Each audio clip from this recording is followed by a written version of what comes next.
কিয়ামত অনুষ্ঠিত হবে। সেই কিয়ামতের দিন দুটি ভাগ হবে, এক ভাগ যাবে জাহান্নামে আর এক ভাগ যাবে জান্নাতে।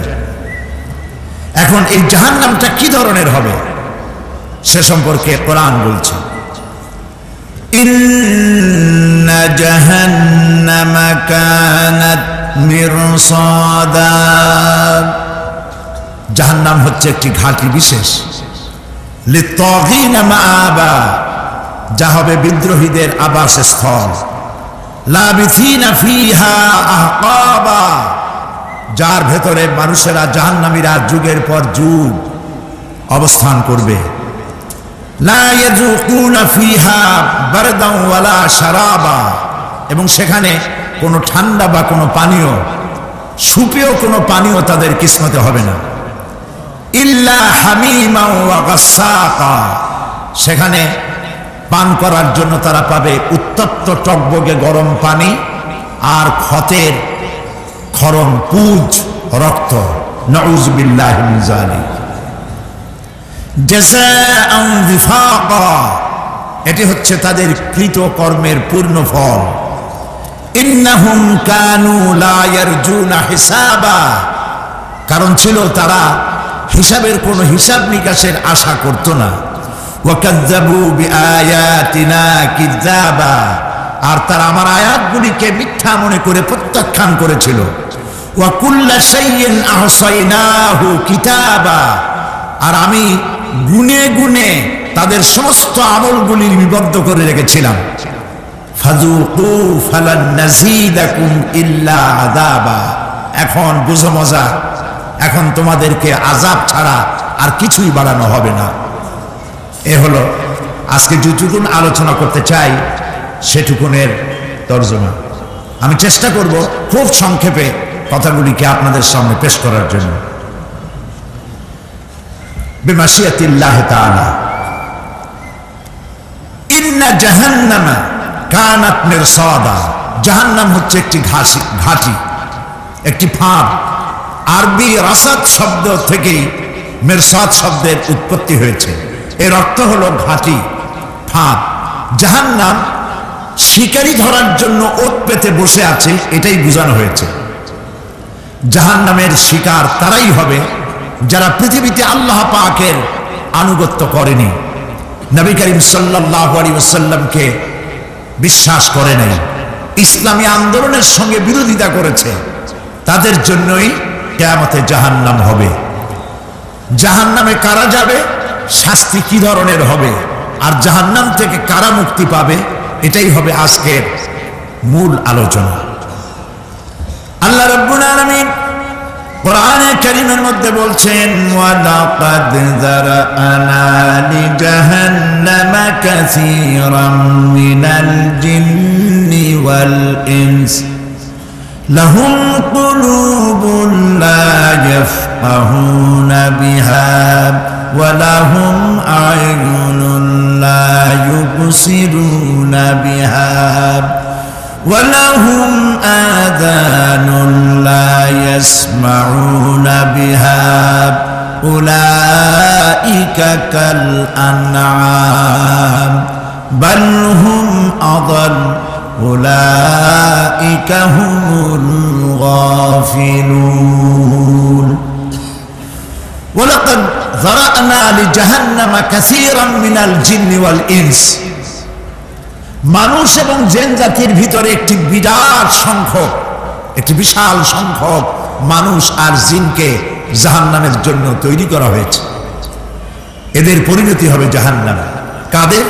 লাহুম কুলুবুন লা ইয়াফকাহুনা বিহা, যাদেরকে আমি কলব দিয়েছি, অন্তঃকরণ দিয়েছি, সেই অন্তঃকরণ দিয়ে, সেই মন দিয়ে, সেই চিন্তা দিয়ে, সেই চেতনা দিয়ে, সেই প্রজ্ঞা দিয়ে, সেই মেধা দিয়ে তারা আমাকে চিনতে চেষ্টা করলো না। এদের বিবেক আছে, সব বুঝেছে, কিন্তু আমাকে বুঝতে পারে নাই। এরা চাঁদের সৌন্দর্য বর্ণনা করেছে, এরা সূর্যের সৌন্দর্য বর্ণনা করেছে, এরা ফুলের সৌন্দর্য বর্ণনা করেছে, কিন্তু ফুলের ঘ্রাণ কে দিল তাকে তারা খুঁজে পায় নাই। কলব দিয়েছি, বিবেক দিয়েছি, কিন্তু এই বিবেক দিয়ে তারা বিবেচনা করতে চেষ্টা করে নাই, চিন্তা করে আমাকে পায় নাই। প্রিয় ভাই সব, নাস্তিক হয় কারা? কোন বিজ্ঞানী, বড় বিজ্ঞানী, চিকিৎসা বিজ্ঞানী, এরা কিন্তু নাস্তিক হয় না। নাস্তিক হয় সাহিত্যিক আর দার্শনিক, এরাই নাস্তিক হয় বেশি। কেবলমাত্র শান্তিনিকেতনের মুরিদ যারা, ওইখানকার খলিফা যারা, এরকমের সাহিত্যিক, এরকমের দার্শনিক, ওরাই দুনিয়ার সব বোঝে, আল্লাহরে বোঝে না। এদের চোখ দিয়েছি, এরা দুনিয়ার সব সৌন্দর্য উপভোগ করে, কিন্তু আমাকে চিনতে চেষ্টা করে না। তারা আমার কিতাব দেখা তু না মর যায়, মুঝে ये डर है कि दिले जिंदा तू ना मर जाए, कि जिंदगानी इबारत है तेरे जीने से, मुझे ये डर है कि दिले जिंदा तू ना मर जाए। আমার এই ভয় হয়, হে আমার জীবিত আত্মা, তোর জন্য মৃত্যু না হয়ে যায়। কারণ তোর বেঁচে থাকার অর্থই হলো আমার বেঁচে থাকা, আর তুই মরে যাওয়ার অর্থ হলো আমি মরে যাওয়া। যে যার বিবেক মারা গেছে তার বেঁচে থাকার কোনো লাভ নাই। বিবেক জাগ্রত সচেতন ওই সব মানুষের যারা আল্লাহ পাকের সৃষ্টি নৈপুণ্যতা দেখে মাথা সেজদায় অবনত করে দেয়। আল্লাহ পাক বলছেন, কাল্ব দিলাম, গবেষণা করলো না, চোখ দিলাম, দেখলো না, কান দিলাম, শুনলো না, এদের অবস্থা কি? আল্লাহ রাব্বুল আলামিন বলেন, উলাইকা কাল আনআম, এরা চতুষ্পদ জানোয়ারের মতো, এরা পশু। এরপরে আল্লাহ পাক বলছেন, বালহুম আদাল, পশুর চাইতে নিকৃষ্ট। প্রিয় ভাই সব, জাহান্নাম বড় কঠিন জায়গা। হাসরবাসীরা জাহান্নামের গর্জন শুনতে পাবে। খুব কঠিন জায়গার দিকে আমরা প্রতি মুহূর্তে অগ্রসর হচ্ছি। আল্লাহ যেন জাহান্নাম থেকে আমাদেরকে রক্ষা করেন, আমরা বলি আমিন। কিয়ামতের ময়দানে জাহান্নামের গর্জন হাসরবাসীরা শুনতে পাবে। আল্লাহ রাব্বুল আলামিন বলেন, ইদা উলকু ফিহা সামিউ লাহা শাহীকান ওয়া হিয়া তাফুর, যখন জাহান্নাম গর্জন করতে থাকবে, জাহান্নামের প্রচন্ড গর্জন, তাকাদু তামাইয়াজু মিনাল গায়ব, মনে হবে যেন জাহান্নাম গোসায় ফেটে পড়তে চাইছে। কুল্লামা উলকিয়া ফিহা ফাওজুন সাআলাহুম খাজানাতুহা আলাম ইয়াতিকুম নাযীর, যখন কোন দলকে জাহান্নামের কাছে নিয়ে যাওয়া হবে, জাহান্নামের দ্বার রক্ষী বলবে, কেন জাহান্নামে আসলি?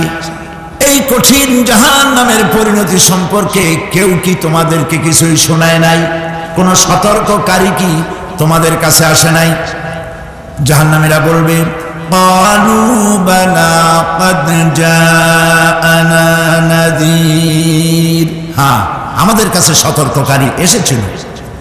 ফাকাযযাবনা ওয়া কুলনা মা নাযালাল্লাহু মিন শাই,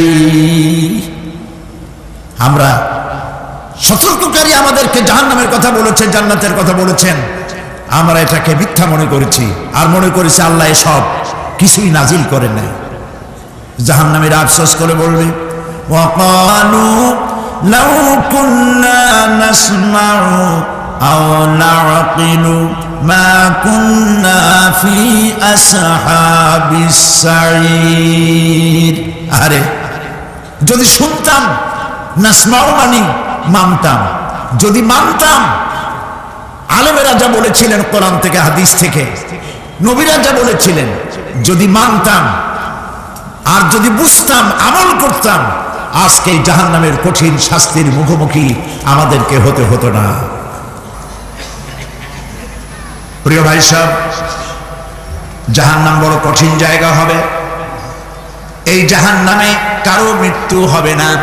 এই পৃথিবীতে রোগ হোক, যত বড় মারাত্মক রোগ হোক, একদিন রোগী জরাজীর্ণ হয়ে ক্লান্তি হয়ে মৃত্যু হয়ে যাবে ঠিক, কিন্তু মানুষ যখন জাহান্নামে চলে যাবে, মৃত্যু যতই কামনা করুক না কোনো মৃত্যু আর আসবে না। আল্লাহ পাক বলেছেন সুম্মা লা ইয়ামুতু ফিহা ওয়া লা ইয়াহইয়া। জাহান্নামের কঠিন শাস্তি, মানুষ সেখানে বাঁচবেও না মরবেও না, এমন এক দুরবস্থার মুখোমুখি হতে হবে পৃথিবীর মানব মণ্ডলীকে, কাফেরদেরকে, যারা জাহান্নামে যাবে। জাহান্নামীরা মৃত্যু কামনা করবে, বলবে আরে যদি মরে যাইতাম। কোরআনে কারীমে রব্বুল আলামিন বলেছেন লা তাদউ সুবুরান ওয়াহিদান ওয়ালা ওয়াদউ সুবুরান কাসীরা।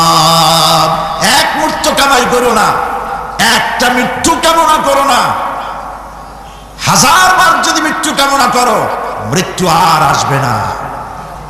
এই জাহান্নামের কঠিন শাস্তির ভেতরে মানুষকে থাকতে হবে। প্রিয় ভাই সব, এই জাহান্নামে সামান্য সামান্য পাপের কারণে, যে কোনো পাপের কারণেই জাহান্নাম হবে না।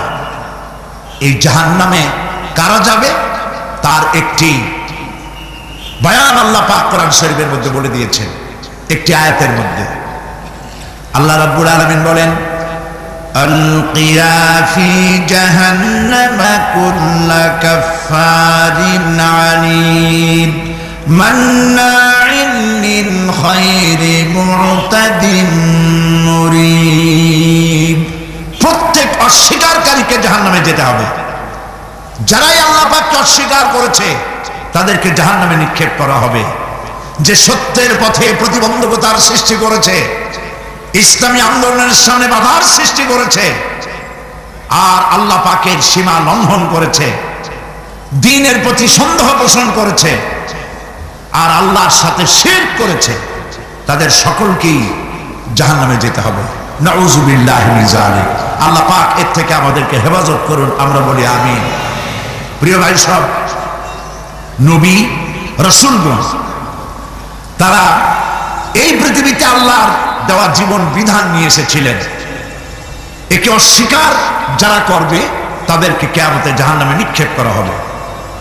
প্রতি মুহূর্তে আল্লাহর রহমতের উপরে বেঁচে থেকে যারা আল্লাহ পাকের কৃতজ্ঞতা স্বীকার করবে না তাদেরকেও জাহান্নামে যেতে হবে। কোরআনে কারিমে আল্লাহ পাক বলেছেন লা ইন শাকারতুম লা আযীদান্নাকুম ওয়া লা ইন কাফারতুম ইন্না আযাবি লাশাদীদ। আমার নিয়ামতের কৃতজ্ঞতা যারা স্বীকার করবে, আমার নিয়ামতের শুকর যারা আদায় করবে, আমি তাদের নিয়ামতকে বাড়ায় দেব। আর যারা অস্বীকার করবে, শুকর আদায় করবে না, তাদের জন্য শাস্তি দেওয়া হবে। এই জন্য আল্লাহ পাকের নিয়ামতের শুকরিয়া আদায় করতে হবে। 2 নম্বরে আল্লাহ পাকের হুকুম আহকাম মেনে জীবন পরিচালনা করতে হবে।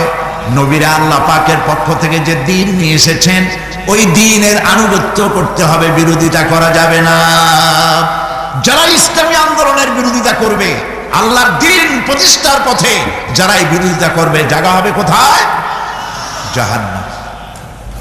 ভাই সব, জাহান্নাম বড় কঠিন হবে।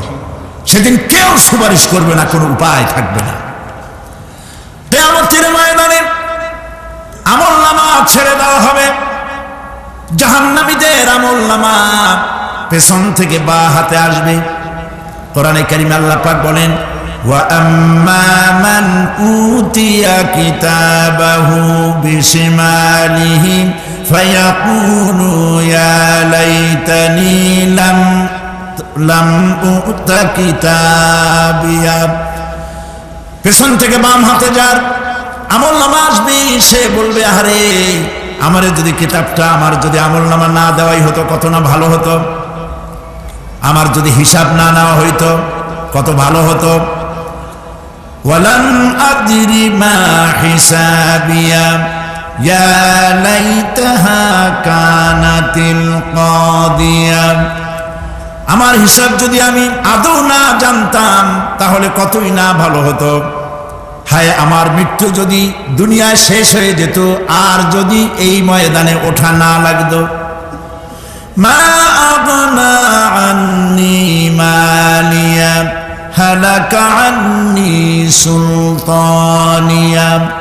আজ আমার অর্থ সম্পদ কোনো কাজে লাগলো না, আমার ক্ষমতা প্রতিপত্তির কোনো কাজে লাগলো না। বড় বড় বাদশা, বড় বড় প্রেসিডেন্ট, প্রধানমন্ত্রী কিয়ামতে এতিমের মতো দাঁড়ায় থাকবে, বলবে আমার দলবল কই, যারা সেলুট দিত তারা কই, টাকা কই, পয়সা কই, বিষয় কই, সম্পত্তি কই, কিচ্ছু পাবে না। প্রিয় ভাই সব, এই পৃথিবীতে ক্ষমতা যতদিন থাকে পুলিশ সেলুট মারে, আর্মি সেলুট মারে। আমল যদি খারাপ হয় ফেরেশতা যে কি দিয়ে মারবে চিন্তাই করতে পারেন। আমি লক্ষ্য করেছি পুলিশ, বিডিআর, আর্মি যখন সেলুট দেয় দুই রকম মারে, হাত দিয়ে মারে আর বুট পায় আছে এক জুতা আর এক জুতার সাথে ঠাস করে আরেকটা লাগায়। আমি চিন্তা করছি দুইটা দেয় কেন, হাত দিয়েও দিল পাও দিয়েও দিল, অর্থ কি? অর্থ পরিষ্কার। সরকারের মন্ত্রী, সরকারের লোক, আপনি আমার সেলুট পাইতে পারেন, ব্রিটিশ নিয়মে মারলো হাত দিয়া, আর একটা ইশারা দিয়া দিল, মারে হতি ইশারা। সরকারে থাইকা যদি জনগণের সর্বনাশ করেন, মুসলমান দেশের তথ্য পাচার করে মুসলিম দেশের স্বাধীনতা যদি হরণ করতে চান, আর যদি ধরা পড়েন তাহলে হাত দিয়া না ওইটা দিয়ে মারবো।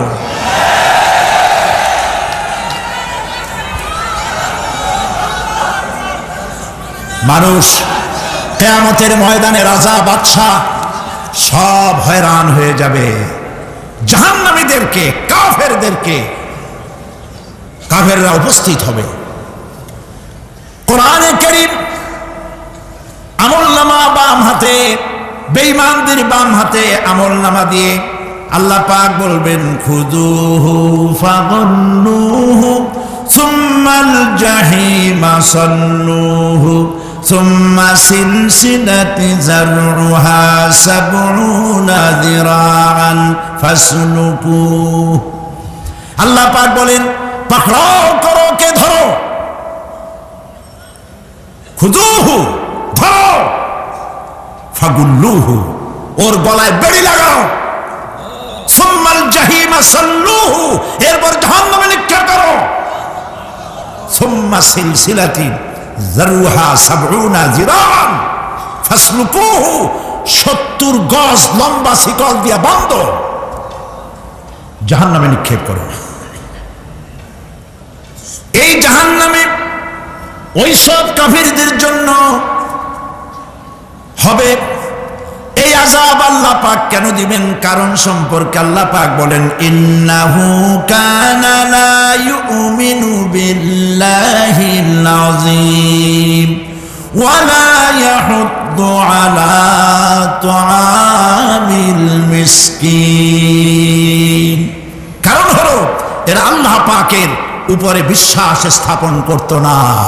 বড় বড় বুদ্ধিজীবী, বড় বড় বুদ্ধিজীবী, বড় বড় কবি, আহারে আমার দেশের এক কবি বলল ফজরের নামাজের আযান যখন শুনি মনে হয় বেশ্যা তার খরিদ্দার ডাকতেছে। মুসলমান নামের কলঙ্ক, মানুষ নামের পশু। এই কবিকে তদানীন্তন প্রধানমন্ত্রী রাষ্ট্রীয় পুরস্কার দিয়ে ধন্য করেছে। নাউযুবিল্লাহ। আল্লাহ বরদাস্ত করেন নাই। কোরআনের সাথে ইসলামের সাথে যারা বেয়াদবি করেছে আল্লাহ পাক এক থাপ্পড় দিয়া সব বেয়াদবদের সহায় দিয়েছেন। আল্লাহু আকবার। জাহান্নামের দুইটা কারণ হবে। একটা হলো আল্লাহকে অস্বীকার করেছে, নামাজ নাই, রোজা নাই, তাকায় দেখবেন চেহারাটা মুসলমানের মতো মনে হয় না, বুদ্ধিজীবী, পাটের দড়ির মতো চুলগুলো ফুরফুর করে চারপাশে, উপরে তো নাই। আর যদি থাকেও সেগুলো এমন অবস্থা কাউয়ায় যদি রাস্তায় পায় ডিম পাড়ি থুয়ে যাবে। চুলের অবস্থা ওই, মোষের অবস্থা ঢাকনার মতো। কিছু কিছু মশলা তো এমন আছে 5 ব্যাটারি টর্চ লাইট মারলেও বোঝার উপায় না, বেচারা হাসে না কান্দে। এইভাবে করে মাথার দশাই, চুলের দশাই, এগুলো হলো বুদ্ধিজীবী। আর এইগুলো হলো ওনাদের কলিজার টুকরা, ঠিক কিনা বলেন? সহ্য হয় না, ইসলাম ভালো লাগে না, কোরআন ভালো লাগে না, বুদ্ধিজীবী হইলে ইনশাআল্লাহ। আল্লাহ রাব্বুল আলামিনকে যারা অস্বীকার করবে, আল্লাহ রাব্বুল আলামিন কিয়ামতের দিন বলবেন, ধর ধর, গলায় বেরি পড়া। দেখছেন না আসামিগুলারে বেরি পড়া কেমনে? দামদা বেরি পড়াবেন আল্লাহ পাক, জাহান্নামের শিকল পরায় দিবেন আল্লাহর অস্বীকার করার কারণে। আর একটি কারণ কি? ওয়ালা ইয়াহুদ্দু আলা তুআমিল মিসকিন, মিসকিনদেরকে এরা খেতে দিত না, মিসকিনদেরকে, দুস্থদেরকে নিজেরাও খেতে দিত না, কাউকে খাবার দিতে উৎসাহিতও করত না। জাহান্নামে যাওয়ার জন্য আরো দুইটা কারণ রয়েছে, তার একটি এখানে বলেছে, দুটি কারণ এখানে আছে, আর একটা কারণ আর এক জায়গায় আছে। আল্লাহ পাক বলেছেন জাহান্নামীদেরকে প্রশ্ন করা হবে, ইয়াতাসাআলুনা আনিল মুজরিমিন মা সালাকাকুম ফি সাকার। জাহান্নামীদেরকে প্রশ্ন করা হবে, কেন জাহান্নামে এসেছো? তারা বলবে, ক্বালু লাম নাকু মিনাল মুসাল্লিনা ওয়া লাম নাকু নুতঈমুল মিসকিন।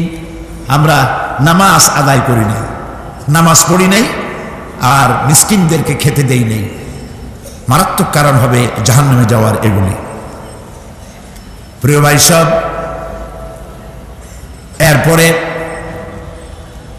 কিয়ামতের দিন আমলনামা দিয়ে দেওয়ার পর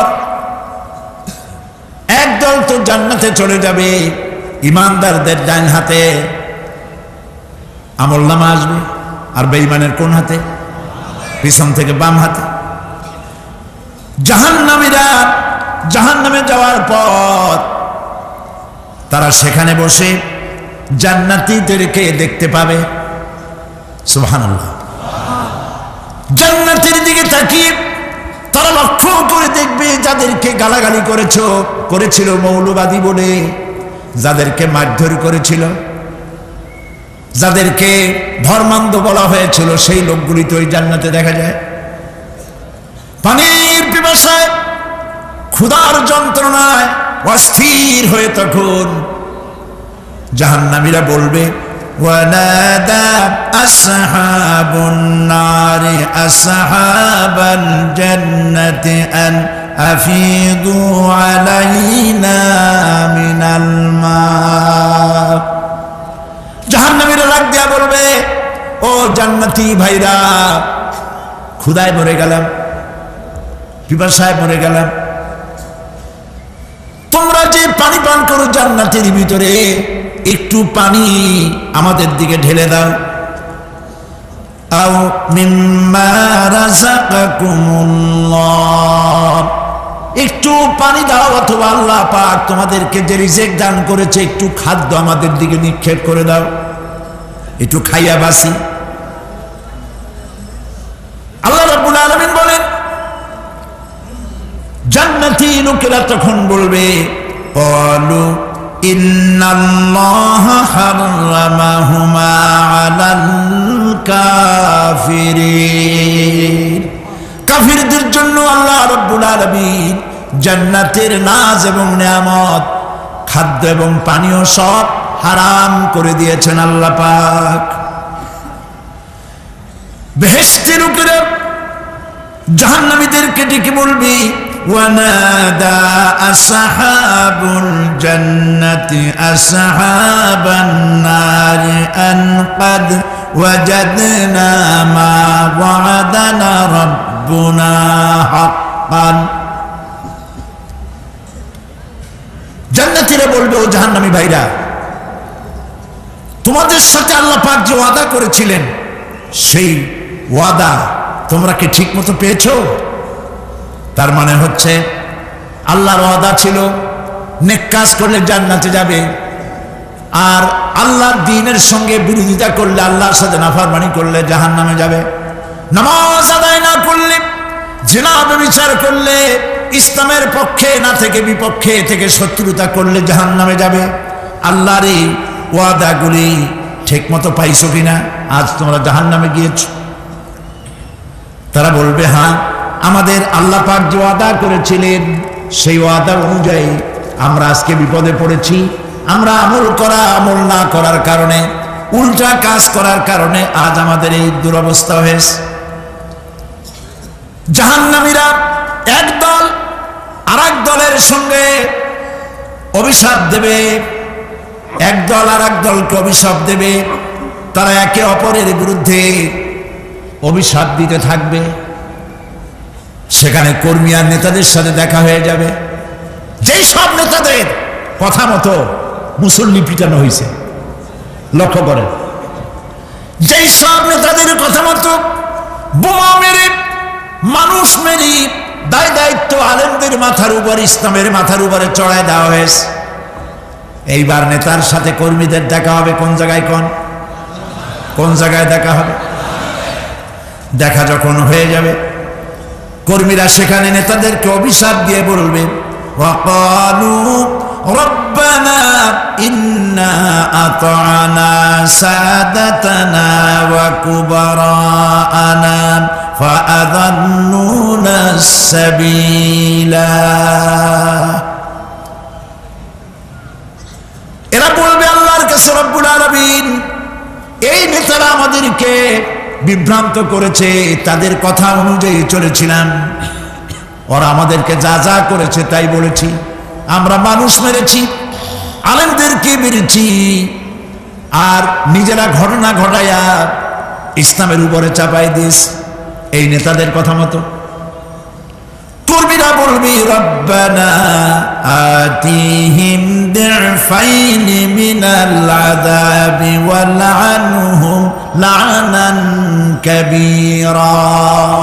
হায় আল্লাহ, আজকে আমরা যে শাস্তি পাচ্ছি এর থেকে ডবল শাস্তি আমাদের নেতাদেরকে দাও।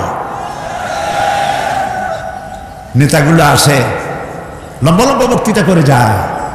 কোন নেতা বলে, আমার কর্মীরা খবরদার, নামাজ ছেড়ো না বাবারা, নামাজ পড়ো, কোরআন শরীফ পড়ো, হাদিস শরীফ পড়ো, ইসলাম অনুযায়ী চলো। বলে বলে বলে না, বলবে না, বললে তো খুব খারাপ, মৌলবাদী হয়ে যাবে, স্বাধীনতা বিরোধী, ইসলামের কথা বলছে, মুখে দাড়ি, নাউজুবিল্লাহ, বলে নাউজুবিল্লাহ।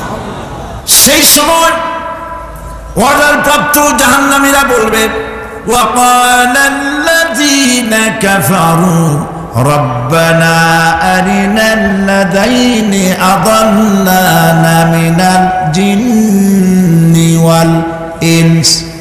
কাফেররা তারা বলবে, আয় আল্লাহ, কে আমাদেরকে গোমরাহ করেছিল, তোমার দ্বীনের রাস্তা থেকে কারা সরায় দিয়েছিল, জেনেদের মধ্যে, মানুষের মধ্যে একটু দেখায় দাও। আরেনা লাদাইনে আদাল্লানা, গোমরাহ করেছিল কারা, একটু দেখায় দাও। নাজআলহুমা তাহতা আকদামিনা লিয়াকুনা মিনাল আসফালিন। আমরা তাদেরকে আজকে পদদলিত করব,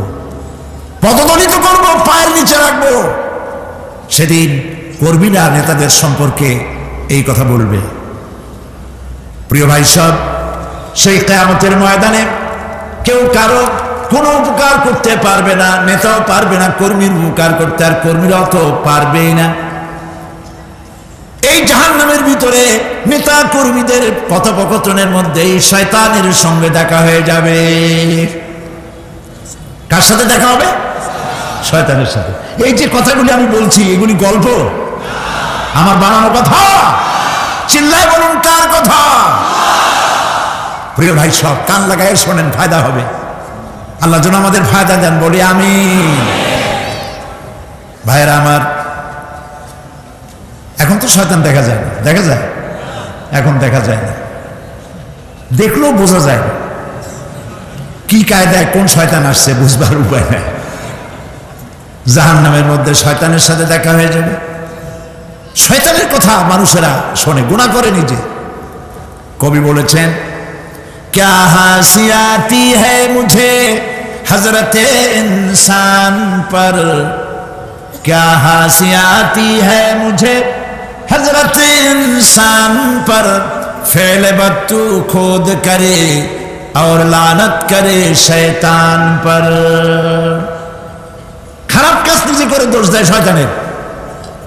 আসলে শয়তান তো প্ররোচনা দেয়, জাহান্নামের মধ্যে শয়তানের সাথে রাখা হয়েছে। শয়তানকে যখন সবাই অভিযুক্ত করবে তোর কারণেই তো জাহান্নামে এলাম, শয়তান তখন বলবে وقال الشيطان لما قضي الأمر إن الله وعدكم وعد الحق ووعدتكم فخلفتكم। শয়তান বলবে আল্লাহ তোমাদেরকে সত্য প্রতিশ্রুতি দিয়েছিলেন, আমারে দোষ দিয়ে লাভ নাই, আমারে দোষ দিয়ে লাভ নাই। আল্লাহ পাক সত্য ওয়াদা করেছিলেন, তিনি ওয়াদা করেছিলেন তার কথা যদি শোনো, নামাজ যদি আদায় করো, জেনা যদি না করো, মদ জিয়া যদি না খেলো, সুদ ঘুষ যদি না খাও, আল্লাহ জান্নাত দান করবে। এটা ছিল তার ওয়াদা।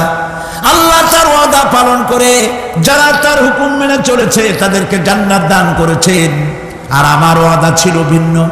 আমি ওয়াদা করেছিলাম এই ড্রিঙ্ক আর বিমেরি খাও আর ফুর্তি করো, দুনিয়াটা মস্ত বড়, দুনিয়া কা মজা লে লো, দুনিয়া তোমারি হ্যায়।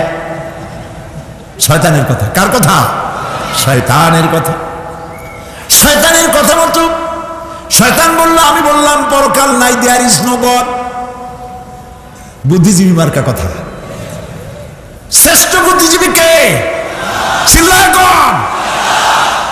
আমি অনেকগুলো ওয়াদা করছিলাম, এইটা নাই সেইটা নাই, আল্লাহ রসুলের কথা মানা মানার দরকার নাই। এমনি করে আল্লাহ যে ওয়াদা করেছিলেন সমস্ত ওয়াদা তিনি পালন করেছেন, আর আমি যে ওয়াদা করেছিলাম আজ আমি খেলাপ করলাম। এমন জায়গায় বলবে যে এটার শোধ করার, এটা সংশোধন করার আর কোন উপায় নাই। শয়তান আরো বলবে ওয়ামা কানা লি আলাইকুম মিন সুলতান, আর আমি যে ওয়াদাগুলি করেছিলাম এর পিছনে কোনো দলিল ছিল না। আলেমরা কথা বলছে, কথায় কথায় কোরআন বলছে, হাদিস বলছে। লক্ষ্য করেন, শুনতেছেন আপনারা? আলেমরা কথা বলেছে, কথায় কথায় কোরআন আর হাদিসের দলিল পেশ করেছে, আল্লাহর কথা রাসূলের কথা পেশ করেছে। ওয়ামা কানা লি আলাইকুম মিন সুলতান, আর আমার কথার ভিতর কোনো দলিল ছিল না, আন্দাজে কয়ে গেছি। ভাইয়ার আমার, বোনের আমার,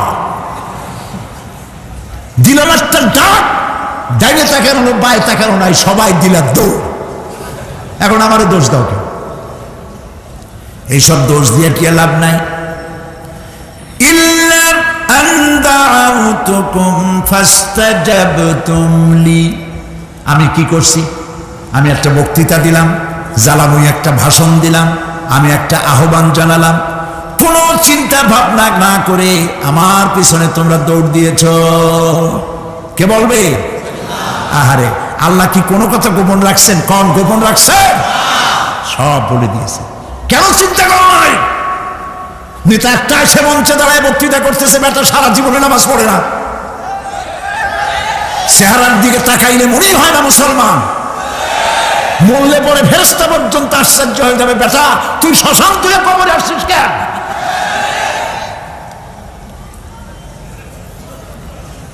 এগুলোর পিছনে দৌড়েছে তোমার ভাই, আমার ভাই, উল্লুক ভাই, ভাল্লুক ভাই। আজিব আজিব, কার পিছনে দৌড়াও? তুমি একটু চিন্তা করে দেখবে না কোন বেটার পিছনে দৌড়াই? শয়তান বলবে আমি শুধু একটা দাওয়াত দিয়েছিলাম, আমার দাওয়াত, আমি একটা আহ্বান করেছিলাম, কোনো বিবেচনা না করে, আমার চরিত্র, আমার আখলাক না দেখে আমার পেছনে পেছনে দৌড়াইছো। মা আনা বিমুসরিখিকুম ওয়া মা আনতুম বিমুসরিখি, আজ আমি তোমাদের কোনো সাহায্য করতে পারবো না, আমি তোমাদের চাইতেও বড় বিপদে আছি, তোমরা আমার সাহায্য করতে পারবে না। নাউযুবিল্লাহি মিন যালিক। আরে কি ভাই, উপায় থাকবে আর? এরপরে জাহান্নামের নেতাদের সাথে অনুসারীদের আর একবার দেখা হবে। আল্লাহ রাব্বুল আলামিন বলেন, এবার অনুসারীরা নেতাদেরকে ডেকে বলবে, শয়তানের কাছে পাত্তা পাবে না। শয়তান বলবে, যা বেটা, আমার কথা শুনছিলি কেন? আপনি নিজেই বিপদে আছেন। জাহান্নামীরা এরপরে দেখা হবে, তাদের নিজেদের নেতাদের সঙ্গে দেখা হয়ে যাবে। এই তো বড় বাবাজিরে পাইছি। وقال الضعفاء للذين استكبروا إنا كنا لكم تبعا فهل أنتم مغنون عنا من عذاب الله من شيء। অনুসারীরা সেদিন নেতৃবৃন্দকে বলবে, আমরা তোমাদের অনুগামী ছিলাম। ও নেতারা, যা কইছো তাই শুনছি, যা বলেছো তাই শুনেছি, যারে মারতে বলছো তারে মারছি, সারা রাত তোমাদের কথা মতো ইসলামের বিরোধিতা করছে না? যা বলেছো তাই করেছে। এখন তোমরা কি পারো? আমরা তো অনুসারী ছিলাম। ফাহাল আনতুম মুগনুনা আন্না মিন আযাবিল্লাহি মিন শাই। আজকে দুনিয়াতে এত বাহাদুরি করছো, আজ এই জাহান্নামের ভিতরে একটু আযাব কি কমাই দিতে পারো নাকি? নেতারা বলবে, ক্বালু লাউ হাদানাল্লাহু লাহাদাইনাকুম সাওয়াউন আলাইনা আজাযিনা আম সাবারনা মা লানা মিন মাহিস। নেতারা বলবে, আল্লাহ যদি আমাদেরকে হেদায়েত করতেন, হেদায়েত দিতেন, আমরাও তোমাদেরকে হেদায়েত দিতাম। আজ ধৈর্য ধরো আর না ধরো, তোমাদের অবস্থা আর আমার অবস্থা সমান সমান। জাহান্নাম ছাড়া আজ আর কোনো গতি নাই, কিচ্ছু করার উপায় নাই, সব সর্বনাশ হয়ে যাবে। খাসেরা দুনিয়া ওয়াল আখিরা যালিকা হুয়াল খুসরানুল মুবিন। এটাই হলো, দিনও গেল, দুনিয়াও গেল, আমও গেল, সালাম, সব শেষ। প্রিয় ভাইয়েরা আমার, এরপরে আল্লাহ পাক বলছেন, জাহান্নামীরা, তাদেরকে কোনো ভালো খাবার দেওয়া হবে না। লা ইয়াযুকুনা ফিহা বারদান ওয়ালা শারাবা। কোনো ঠান্ডা পানি তারা সেখানে পাবে না। কি পাবে? টকবগে উত্তপ্ত গরম পানি। আর ঘা হইলে, শরীরে ঘা হলে তার থেকে কি বের হয়? পুজ, ক্ষতের ক্ষরণ পুজ আর টকবগে গরম পানি, এগুলি দেওয়া হবে। নাউযু বিল্লাহি মিন যালিক। ভাইরা আমার, আল্লাহ পাক কোরআনে কারীমের মধ্যে বলেন, তুসকা মিন আইনিন আনিয়া লাইসা লাহুম তাআমুন ইল্লা মিন দরি'in লা ইউসমিনু ওয়া লা ইউগনি মিন জু'। টকবগে ফুটন্ত পানি তাদেরকে পান করানো হবে, কাঁটা যুক্ত ঘাস খেতে দেওয়া হবে।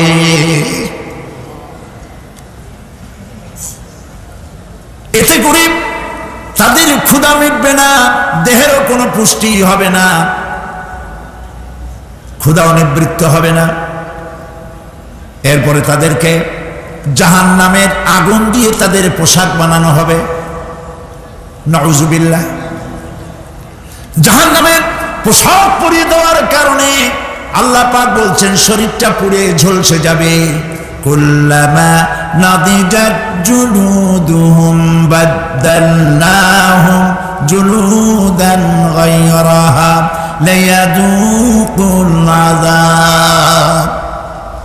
চামড়া পুড়ে শেষ হয়ে যাবে, আবার নতুন করে চামড়া পরানো হবে, যাতে করে শাস্তির তীব্রতা অনুভব করতে পারে। জাহান্নামের আযাব সহ্য করতে না পেরে জাহান্নামীরা সব কিছুর বিনিময় জাহান্নাম থেকে মুক্তি চাইবে। ইয়াওয়াদ্দুল মুজরিমু লাউ ইয়াফতাদি মিন আযাবিন ইয়াওমাইযিন বিবানিহি ওয়া সাহিবাতিহি ওয়া আখিহি। সেদিন অপরাধীগণ চাইবে তার স্ত্রী, তার আত্মীয় স্বজন, ভাই বোন, সাহায্যকারী, নিকটবর্তী পরিবার সকলের বিনিময়, এমনকি ওয়ামান ফিল আরদি জামিআন, পৃথিবীর সব কিছু যদি তাকে দেওয়া হয়, তার বিনিময়ে সে জাহান্নাম থেকে মুক্তি পাওয়ার জন্য কাকুতি করবে, আপত্তি করবে, বাঁচার চেষ্টা করবে। কিন্তু আল্লাহ রাব্বুল আলামিন পরিষ্কার করে বলেছেন, জাহান্নাম থেকে কাফেরদের মুক্তির কোনো উপায় নাই। খালিদিনা ফিহা আবাদান, চিরকালের জন্য তাদেরকে জাহান্নামে থাকতে হবে। এই জাহান্নামের কঠিন শাস্তি থেকে বাঁচার জন্য আল্লাহ রাব্বুল আলামিন কোরআনে কারীমের মধ্যে বলেছেন, ইয়া আইয়ুহাল্লাযীনা আমানু কু আনফুসাকুম ওয়া আহলিকুম নারা, হে বিশ্বাসীরা, জাহান্নামের আগুন থেকে নিজেকে বাঁচাও এবং পরিবারের লোকদেরকে বাঁচাও। বড় কঠিন জায়গা। পড়েন আমার সাথে, আল্লাহুম্মা আজিরনা মিনান নার। সবাই পড়েন, আল্লাহুম্মা আজিরনা মিনান নার। আল্লাহ তাআলা জাহান্নাম থেকে আমাদেরকে মুক্তি দাও। জোরে বলেন আমিন। নবী করিম সাল্লাল্লাহু আলাইহি ওয়াসাল্লাম বলেছেন, মাগরিবের পরে 7 বার, ফজরের পরে 7 বার আল্লাহুম্মা আজিরনা মিনান নার পড়বেন, আল্লাহ পাক জাহান্নাম থেকে মুক্তি দিবেন। তবে হ্যাঁ, খালি এই আজিরনা মিনান নার বললেই যে জাহান্নাম থেকে মুক্তি হবে তা না। জাহান্নামে যাওয়া লাগে যেসব কাজ করলে সেই সব কাজ থেকে নিজে বাঁচো, আহলো আয়ালে বাঁচাও। নিজেও জাহান্নাম থেকে বাঁচার চেষ্টা করলাম না, সন্তানদেরকে জাহান্নাম থেকে বাঁচাবার জন্য চেষ্টা করলাম না, আল্লাহর কাছে মহা মুসিবতে পড়ে যাব। সেই জন্য আল্লাহ পাক বলছেন, ইন্নাহুম কানু লা ইয়ারজুনা হিসাবা, এই লোকগুলি হিসাব নিকাশ যে দেওয়া লাগবে কিয়ামতের ময়দানে, এটা তারা আশাই করতো না, বিশ্বাসও করতো না যে হিসাব নিকাশ হবে কিয়ামতে। আল্লাহ পাক বলেন, ইন্নাল্লাযীনা কাযযাবু বিআয়াতিনা ওয়াস্তাকবারু আনহা লা তুফাত্তাহু লাহুম আবওয়াবাস সামাই ওয়া লা ইয়াদখুলুনাল জান্নাতা হাত্তা ইয়ালিজাল জামালু ফি সাম্মিল খিয়াত। আল্লাহ পাক বলছেন, যারা আমার আয়াতকে অস্বীকার করেছে, মিথ্যা মনে করেছে এবং অহংকার করেছে, আমাকে অমান্য করেছে, এই সমস্ত লোকগুলি, তাদের জন্য আকাশের দরজা খোলা হবে না, আর তাদের জন্য তারা জান্নাতেও যেতে পারবে না। একটি সূচের ছিদ্র পথে উষ্ট্র গমন করা সম্ভব, কথা বুঝতে পারছেন? সুয়ের ছিদ্র দিয়া একটা উট গমন করা সম্ভব, কিন্তু এই সমস্ত মানুষগুলি জান্নাতে যাওয়া এর থেকে অসম্ভব। কোনদিন এরা জান্নাতে যেতে পারবে না। ওয়া কুল্লা শাইইন আহসাইনাহু কিতাবা, আর আমি সমস্ত কাজগুলি, ওরা মনে করেছিল যে আমি বুঝি তাদের হিসাব নিকাশ রাখতেছি না, আমি গুইনা প্রত্যেকটি জিনিস হিসাব করে একটি কিতাবের মধ্যে লিপিবদ্ধ করে রেখেছিলাম। সুবহানাল্লাহ। প্রিয় ভাইয়েরা, আল্লাহ পাক আমাদের সঙ্গে ফেরেশতা দিয়েছেন। আল্লাহ পাক কোরআনে কারিমে বলেন, লাহু মুআক্কিবাতুম মিন বাইনি ইয়াদাইহি ওয়া মিন খালফিহি ইয়াহফাজুনাহু মিন আমরিল্লাহ, ইয়াহফাজুনা মিন আমরিল্লাহ। তোমার ডানে, তোমার বামে, তোমার সামনে, তোমার পশ্চাতে আমার ফেরেশতারা তোমাদেরকে ঘিরে আছে। ও প্রিয় হাবিব, পাগলের রাজ্য কেন দূরে, ও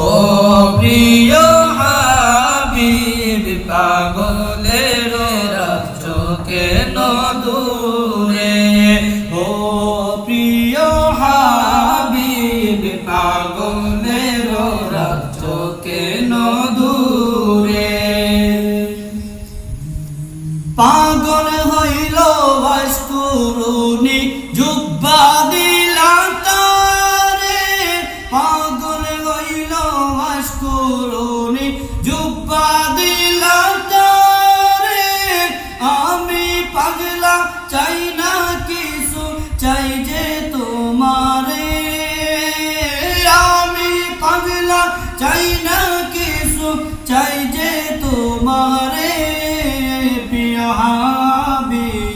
পাগলের রাত কেন দূরে ও প্রিয় হাবিব পাগলের রাত কেন দূরে ও প্রিয় হাবিব পাগলের রাত কেন দূরে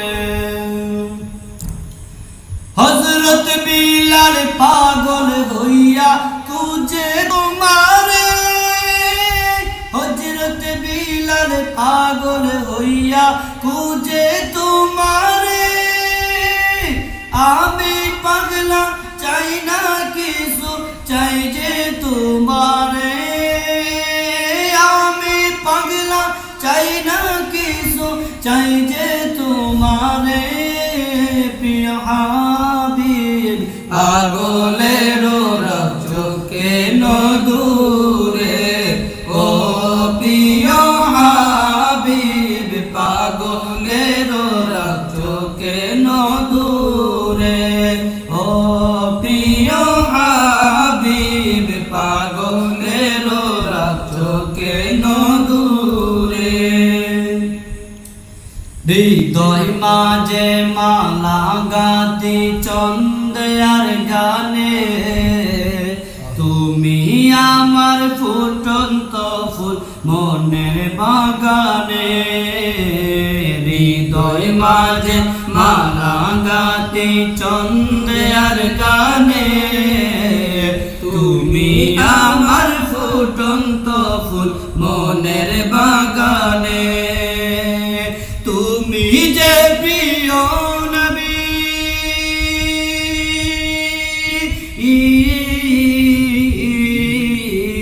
তুমি যে প্রিয় নবী তুমি যে দেনের ছবি তোমায় নিয়ে ভাবি আমি প্রতিটি কোণে হৃদয় মাঝে মালা গাতে সন্ধ্যার গানে তুমি আমার ফুটন্ত ফুল মনের বাগানে হৃদয় মাঝে মালা গাতে সন্ধ্যার গানে তুমি আমার ফুটন্ত ফুল মনের বাগানে প্রেম বিরহের ঢেউ জাগে আর বেতার সায়রে সর্বহারার কাবনিকে জড়তা করে প্রেম বিরহের ঢেউ জাগে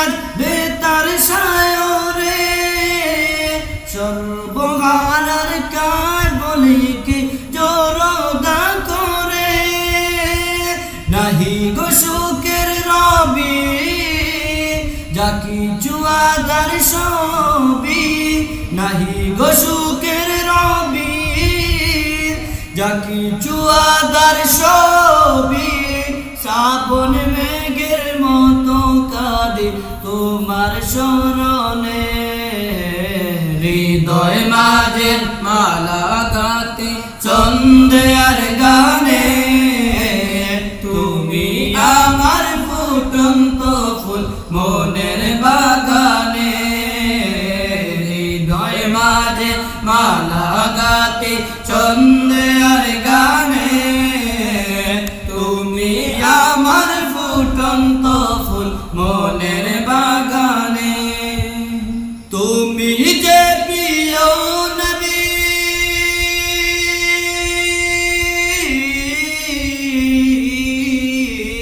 তুমি যে প্রিয় নবী তুমি যে দেনের ছবি তোমায় নিয়ে ভাবি আমি প্রতিটি কোণে আঘাতে চন্দ্রের গানে তুমি আমার ফুটন্ত ফুল মনের বাগানে হৃদয় মাঝে মারা গানে চন্দ্রের গানে তুমি আমার ফুটন্ত ফুল মনের বাগানে وإن عليكم لحافظين كراما كاتبين يعلمون ما تفعلون সম্মানিত লেখক তোমাদের সাথে লাগিয়ে দেওয়া হয়েছে, তোমরা যা করো সব তারা জানে, সমস্ত কথাগুলি রেকর্ড হয়ে যাচ্ছে। আল্লাহ রাব্বুল আলামিন বলেন وَيَعْلَمُ مَا فِي الْبَرِّ وَالْبَحْرِ وَمَا تَسْقُطُ مِنْ وَرَقَةٍ إِلَّا يَعْلَمُهَا। আল্লাহ পাক বলছেন পানির ভিতরে কি হয়, স্থল ভাগে কি হয় সব আমি জানি। এমনকি এই পৃথিবীর কোন একটি পাতা যদি, কোন গাছের পাতা যদি বৃন্তচ্যুত হয়ে ডাল থেকে খসে যদি মাটিতে পড়ে যায়, মুমিন বান্দারা যদি বিপদে পড়ে আর আমারে যদি ডাকে, আমি আল্লাহ রাব্বুল আলামিন বাঁচাইয়া দেব। মাজারে যাইও না, মাজারে যেও না, এই মাজারগুলি তোমাদেরকে কিচ্ছু দিতে পারবে না। বিশ্বাস করো মুসলমান, মাজারে চাদর দিও না, আগরবাতি দিও না, মোমবাতি দিও না, টাকা পয়সা দিও না। যে ব্যক্তি মারা গেছে তোমাকে কিচ্ছু দিতে পারবে না, পারবে না, পারবে না। আল্লাহু আকবার।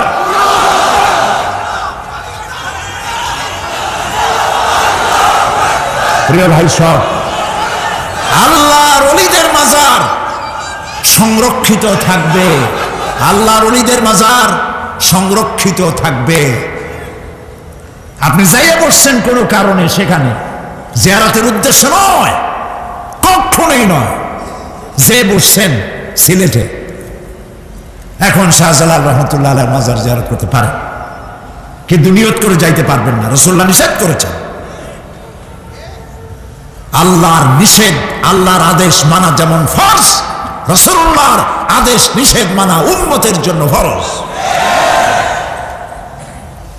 বাগদাদ গিয়েছেন ব্যবসা উপলক্ষে, বড় বিশ্বের মাজার জিয়ারত করেন, অসুবিধা নেই, কিন্তু এইখান থেকে নিয়ত করে বাগদাদে যাইতে পারবেন না মাজার জিয়ারত করার জন্য।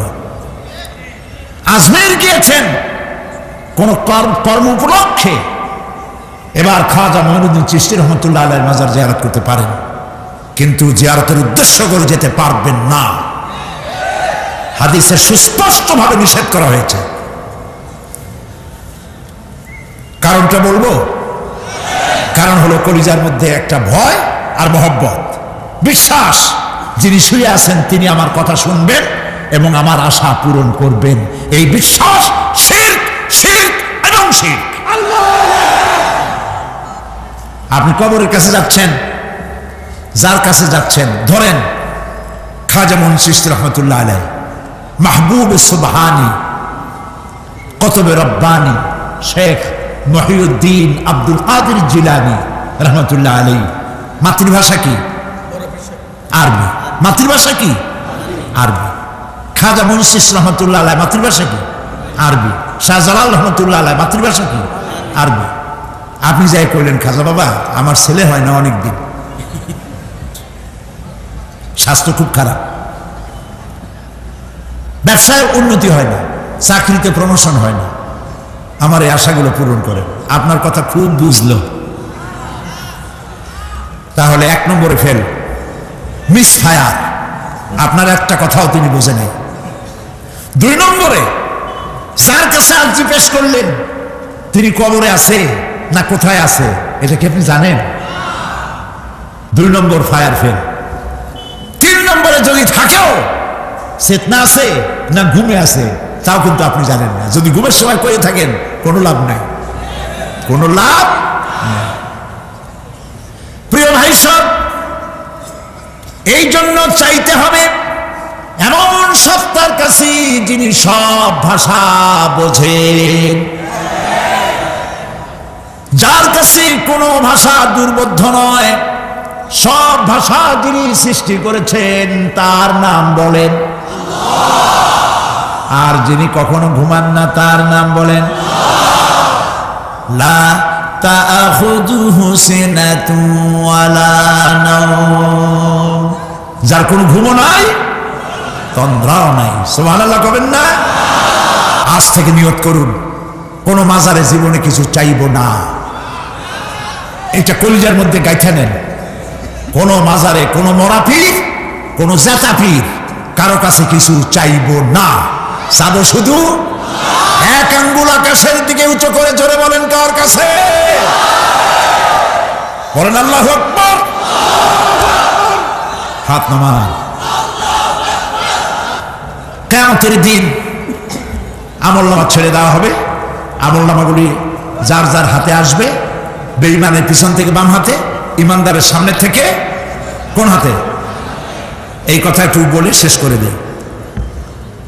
আমলনামা যখন হাতে পাবে তখন সে বলবে, আমলনামা পড়ে বেঈমান ব্যক্তি বলবে, মা লিহাদাল কিতাব লা ইউগাদিরু সাগীরাতান ওয়ালা কাবীরাতান ইল্লা আহসাহা। এটা কি আশ্চর্য কিতাব! একটা ছোট্ট পাপও বাদ পড়ে নাই, বড় পাপও বাদ পড়ে নাই। আমার তো বাঁচার পথ নাই। সে তখন অস্বীকার করবে, এই পাপগুলি আমি করি নাই। কোরআনে কারীমে আল্লাহ রাব্বুল আলামিন বলেছেন, আল ইয়াউমা নাখতিমু আলা আফওয়াহিহিম ওয়া তুকাল্লিমুনা আইদিহিম ওয়া তাশহাদু আরজুলুহুম বিমা কানু ইয়াকসিবুন। জবান বন্ধ, হাতে কথা বলবে, পায়ে সাক্ষী দেবে। হাত সব কথা বলে দেবে, পায়ে সাক্ষী দেবে। আর যখন কোনো উপায় থাকবে না তখন বান্দা বলবে, রব্বানা আখরিজনা না'মাল সালিহান গায়রাল্লাযী কুন্না না'মাল। আয় আল্লাহ তাআলা, আর কোনো খারাপ কাজ করব না, আমারে আরেকবার দুনিয়ায় পাঠাও। এইবার যদি যাইতে পারি ভালো ভালো কাজ করে আসব। আল্লাহ কি আর পাঠাবেন? পাঠাবেন না। আল্লাহ পাক বলবেন, আওয়ালাম নুআম্মিরকুম, হায়াত দিছিলাম না, বহুত সময় পাইছো, আমার কাজ করো নাই, আজকে আর পৃথিবীতে ফিরে যাওয়া যাবে না। বিচার হয়ে যাবে। বিচার হওয়ার পর একদল যাবে জাহান্নামে, আরেক দল যাবে কোথায়? জান্নাতে। রব্বানা যালামনা আনফুসানা ওয়া ইন লাম তাগফির লানা ওয়া তারহামনা লানাকুনান্না মিনাল খাসিরিন। রব্বুল আলামিন মেহেরবানি করে আমাদের জিন্দেগীর সকল গুনাহ খাতা মাফ করে দাও। আয় আল্লাহ তাআলা, আমাদের মধ্য থেকে যাদের মা বাপ দুনিয়া থেকে বিদায় হয়ে গেছে, কবরগুলিকে জান্নাতের টুকরায় পরিণত করে দাও। রব্বির হামহুমা কামা রব্বায়ানি সাগীরা। সবাই পড়েন, রব্বির হামহুমা কামা রব্বায়ানি সাগীরা।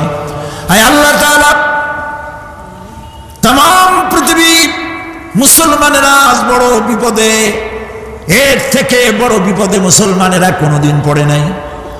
দুনিয়ার সব কাফের বেঈমান সব এক হয়ে ইহুদিদের ষড়যন্ত্রে পড়ে মুসলমানদেরকে টার্গেট করেছে, মুসলমানদের দেশগুলিকে টার্গেট করেছে। আল্লাহ তাআলা এই সব কাফের বেঈমান ইহুদি খ্রিস্টানদের হাত থেকে পৃথিবীর মুসলমানদেরকে আল্লাহ তুমি রক্ষা করো। মুসলিম দেশগুলিকে আল্লাহ তুমি দয়া করে রক্ষা করো। রব্বুল আলামিন, সারা জীবন আমরা গুনাহ করেছি, জেনেও করেছি না জেনেও করেছি। আজ বিনীতভাবে জুমার রাতে তোমার দরবারে হাত তুলেছি, বিনীতভাবে তোমার দরবারে ফরিয়াদ জানাই। শিরক বিদআত ছোট বড় যত গুনাহ করছি আল্লাহ দয়া করে জীবনের গুনাহ মাফ করে দাও। রব্বুল আলামিন, যে জাহান্নামের বয়ান কোরআনের ভিতরে যে জাহান্নামের কথা তুমি বলেছো, পড়লে পরে জানলে পরে ভয়তে কলিজা শুকায় যায়। তোমার হাবিব বলেছেন 3000 বছর ধরে তুমি জাহান্নামের আগুন উত্তপ্ত করেছো। মাবুদ গো, রক্ত মাংসের শরীর নিয়ে জাহান্নামে জ্বলতে পারবো না, আমাদের জন্য জাহান্নামের আগুন তুমি হারাম করে দিও। আল্লাহুম্মা আজিরনা মিনান নার, আল্লাহুম্মা আজিরনা মিনান নার, আল্লাহুম্মা আজিরনা মিনান নার। রব্বুল আলামিন আমাদের প্রিয় জন্মভূমি বাংলাদেশের জন্য দোয়া করে, আল্লাহ আমার দেশের বিরুদ্ধে দেশে আর বিদেশে অপপ্রচার মিথ্যা কথা ছড়ায়া বাংলাদেশের উপরে মানুষের মন খারাপ করে দিতে চায়, বাংলাদেশকে আক্রমণের লক্ষ্যস্থল বানাতে চায়। আল্লাহ তাআলা দেশি বিদেশি সব রকমের ষড়যন্ত্র থেকে আমার প্রিয় জন্মভূমি বাংলাদেশে বাঁচাও। আজকে এই মাহফিলে যত লোক আমরা বসা আছি নরনারী, সারা জীবন তোমাকে সেজদা দিছি কিবলামুখী হয়ে, কিন্তু কাবা শরীফ অনেকে চোখে দেখে নাই। এদের মধ্যে যারা কাবা শরীফ চোখে দেখার জন্য কলিজা কান্দে, আল্লাহ তাআলা দয়া করে কাবা শরীফ চোখে দেখার তৌফিক দিয়ে দিও, হজ নসিব করে দিও, নবীজির রওজার কিনারে গিয়া জীবনে বারবার সালাম দেওয়ার তৌফিক দিও। আসসালামু আলাইকা ইয়া রাসূলুল্লাহ, আসসালামু আলাইকা ইয়া হাবিবাল্লাহ। রাসূলের রওজার কাছে গিয়ে ধরনের সালাম দেওয়ার তৌফিক আমাদের দিও। আয় আল্লাহ তাআলা, আলেম উলামা এবং লোকেরা যারা এখানে এসেছেন, আমাদের সকলের দিলের নেক আশা পুরা করে দিও। রব্বানা তাকাব্বাল মিন্না ইন্নাকা আনতাস সামিউল আলিম ওয়া তুব আলাইনা ইন্নাকা আনতাত তাওয়াবুর রহিম। সুবহান রাব্বিকা রাব্বিল ইজ্জাতি আম্মা ইয়াসিফুন ওয়া সালামুন আলাল মুরসালিন আলহামদুলিল্লাহি রাব্বিল আলামিন। ওয়াজআল আখিরা কালামিনা ইনদাল মাউত লা ইলাহা ইল্লাল্লাহু মুহাম্মাদুর রাসূলুল্লাহ।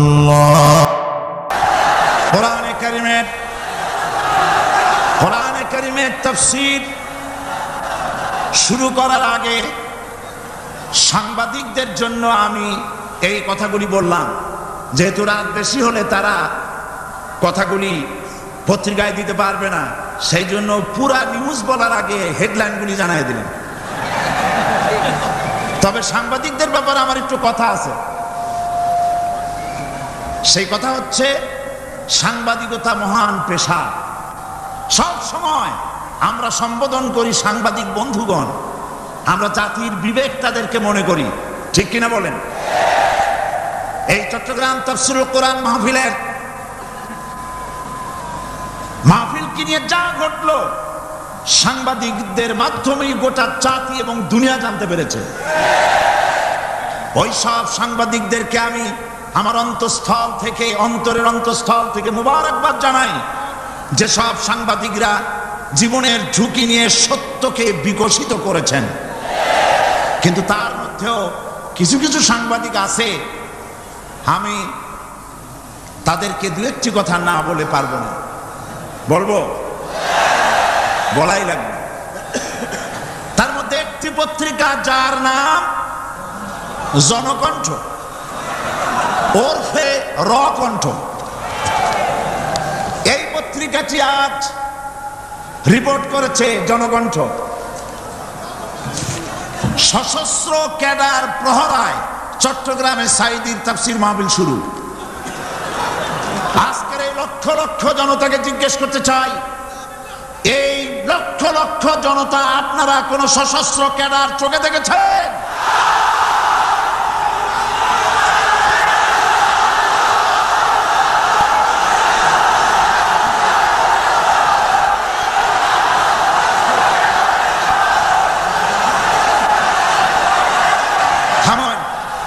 থামেন। আমার করুণা হয়, ওই সব লোকের জন্য করুণা হয়। রাসূলুল্লাহকে চোখে দেখে আবু জাহেল যেমন বিশ্বাস করতে পারে নাই, এই শ্রেণীর লোকেরা এত বড় মাহফিল দেখেও কলিজায় জাহান্নামের ভয় আসে না।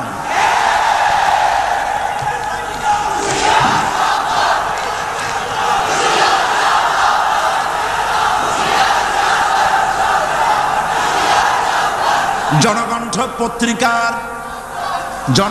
পত্রিকার সাংবাদিক যদি খুঁজে খুঁজে সশস্ত্র ক্যাডার আপনি এভাবে খুঁজে খুঁজে পান, সাংবাদিকতার চাকরি ছেড়ে পুলিশে চাকরি নিন,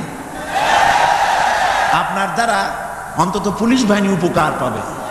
এত বড় মিথ্যে কথা লিখবেন না, আপনাকেও মরতে হবে এবং আল্লাহর কাছে আপনাকেও জবাবদিহি করতে হবে।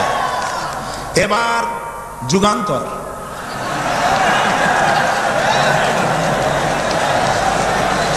যুগান্তর পত্রিকা নতুন বেরিয়েছে। যুগান্তরকে দেশবাসী বস্তুনিষ্ঠ সংবাদ পরিবেশন করবে বলেই আশা করে। জনকণ্ঠের মতো জঘন্য কণ্ঠে যুগান্তর পরিণত হোক, জাতি তা চায় না। যুগান্তরের রিপোর্টার কি রিপোর্ট করলেন? আপনি লিখেছেন হাইকোর্ট, আপনি যা লিখেছেন আমি তা পড়ছি। সাইদি বলেন এ সরকারকে জালিম সরকার আখ্যায়িত করে বলেন, আগুন নিয়ে খেলা করবেন না, বেশি বাড়াবাড়ি করলে পিটিয়ে দিল্লিতে পাঠায় দেব। এই লক্ষ জনতা সাক্ষী দেন, সরকারকে পিটাইয়া দিল্লি পাঠাবে এই কথা আমি বলেছি।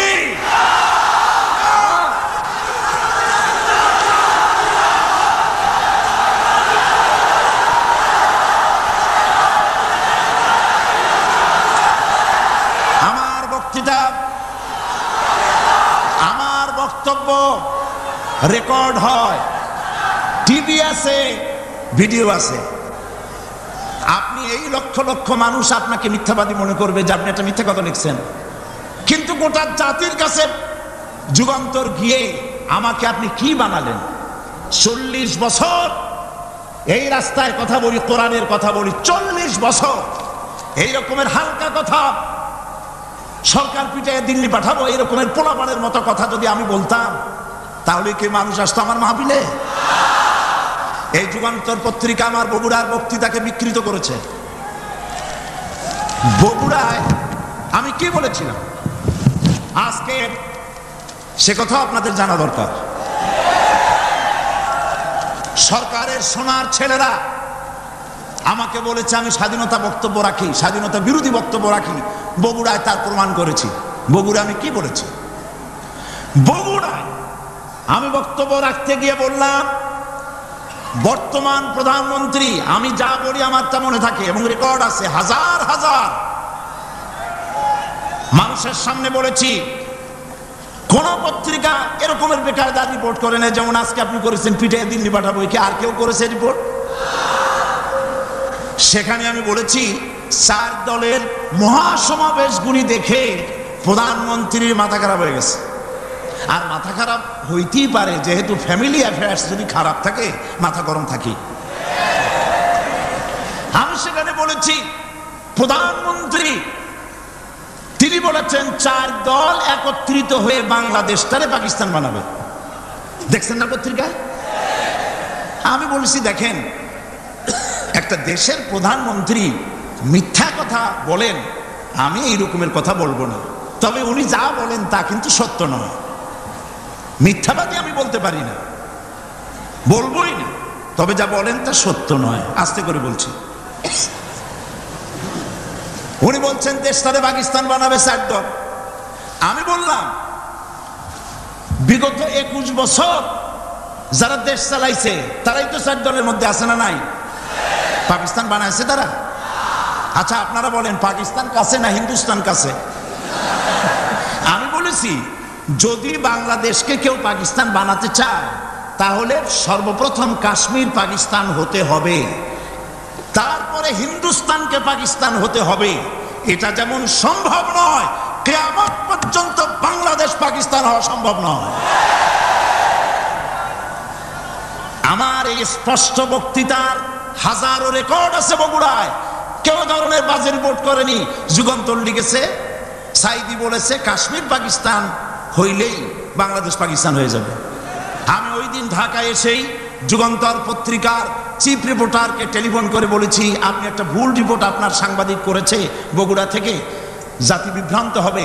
আমি একটা প্রতিবাদ পাঠালাম, অনুগ্রহ করে আমার প্রতিবাদ সেবে দিবেন। ওনরা সাংবাদিকতার প্রতি মর্যাদা দিতে গিয়ে আমার এই বক্তব্যটা ছাপেন নাই। তার মানে হলো আমার বিরুদ্ধে যদি কেউ কথা বলে হুবহু সাবা হবে। আর আমি যদি সেলফ ডিফেন্স দিতে চাই বস্তুনিষ্ঠভাবে আমাকে কভারেজ দেওয়া হবে না। এটাই হলো তাদের সবচাইতে আমার প্রতি ক্ষোভ। এবং তারা চায় আমাকে জনগণ থেকে বিচ্ছিন্ন করতে, কিন্তু জনগণ থেকে আমাকে বিচ্ছিন্ন করা যাবে না। কারণ আমার আকর্ষণে মানুষ আসে না, আকর্ষণ হলো আল্লাহর কোরআন। জনগণকে বিচ্ছিন্ন করা যাবে না। আমি তাফসীরের আগে যুগান্তর পত্রিকার সাংবাদিককে অনুরোধ করব, আপনি অনুগ্রহ করে আপনি এই সংশোধনটি মেহেরবানি করে পাঠিয়ে দিন যে গতকাল যে কথা বলা হয়েছিল যে সরকারকে লাঠি দিয়ে পিটাইয়া দিল্লি পাঠায় দেবো, এই কথা যে এটা আমি ভুল লিখেছি। মানুষ ভুল স্বীকার করলে কোনো অপরাধ নাই, অন্যায় নাই। আমরা আশা করব আগামীকালের যুগান্তরে আমরা দেখব যে আপনি ভুল স্বীকার করেছেন, এর দ্বারা যুগান্তরের মান কমবে না, মান বেড়ে যাবে। আর যদি ভুল স্বীকার না করেন আল্লাহর অভিশাপের জন্য প্রস্তুত থাকবেন। দরুদ শরীফ পড়েন, আল্লাহুম্মা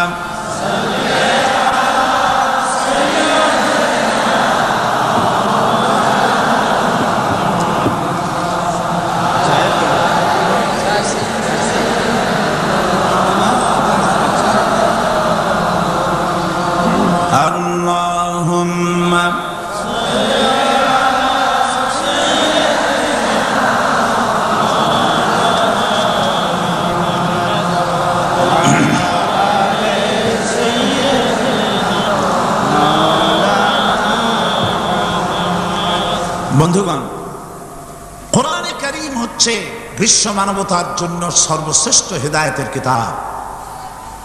এই কিতাব আল্লাহ রাব্বুল আলামিন অবতীর্ণ করেছেন গোটা মানব গোষ্ঠীর জন্য, পৃথিবীর সমস্ত মানুষের জন্য আল্লাহ পাক এই কোরআন নাজিল করেছেন। কোরআন কার বাণী? এই কোরআনকে যারা অনুসরণ করবে তাদের সম্পর্কে আল্লাহ পাক বলেছেন, فمن تبع هداي فلا خوف عليهم ولا هم يحزنون। কোরআন যারা অনুসরণ করবে, কোরআন যারা মেনে চলবে তাদের জন্য কোনো ভয় নাই, কোনো চিন্তা নাই। কোরআনের আইন যারা মানবে, কোরআনের শাসন যারা মানবে তাদের জন্য কোনো ভয় নাই, চিন্তা নাই। এই পৃথিবীতে তাবিজ লেখার জন্য পাঠান নাই। এ কোরআন শুধু চুমা খাওয়া, মাথায় লাগাবার জন্য, বুকে লাগাবার জন্য পাঠান নাই। কোরআন পাঠিয়েছেন আল্লাহ রাব্বুল আলামিন। মানুষেরা কোরআন পড়বে, কোরআন বুঝবে, আর কোরআনের বিধান অনুযায়ী ব্যক্তি, পরিবার, সমাজ এবং রাষ্ট্র গড়বে। বলেন আলহামদুলিল্লাহ। এই জন্য কোরআন নাজিল হয়েছে। রাসূল করিম সাল্লাল্লাহু আলাইহি সাল্লাম কোরআনে কারীম দিয়ে একটি সমাজ বিপ্লব করেছিলেন। কোরআন নাজিল এর উদ্দেশ্য আর রাসূল পাঠানোর উদ্দেশ্য সম্পর্কে আল্লাহ পাক বলছেন, হুয়াল্লাযী আরসালা রাসূলাহু বিল হুদা ওয়া দীনিল হক লিইয়ুযহিরাহু আলাদ-দীনি কুল্লিহি ওয়া কাফা বিল্লাহি শাহীদা। আমি আমার রাসূলকে দ্বীনে হক আর সত্যের বিধান সহকারে দুনিয়ায় পাঠিয়েছি। এই জন্যে লিইয়ুযহিরাহু আলাদ-দীনি কুল্লিহি আই লিইয়ুযহিরাহু আলা সাইরিল আদিয়ান, যাতে করে মানব গোষ্ঠীর উপরে, মানুষের তৈরি করা মতবাদের উপরে ইসলামকে যেন বিজয়ী করে দেন। ইসলাম বিজয়ী করে দেওয়ার জন্যে, কোরআনকে বিজয়ী ভূমিকা আনার জন্য আমি রাসূল পাঠিয়েছি, বিধান পাঠিয়েছি। সেই আল্লাহ পাক আমাদের জন্য এ কোরআন দিয়েছেন পৃথিবীতে আইন এবং বিধান মেনে চলার জন্য। এই কোরআন মানুষের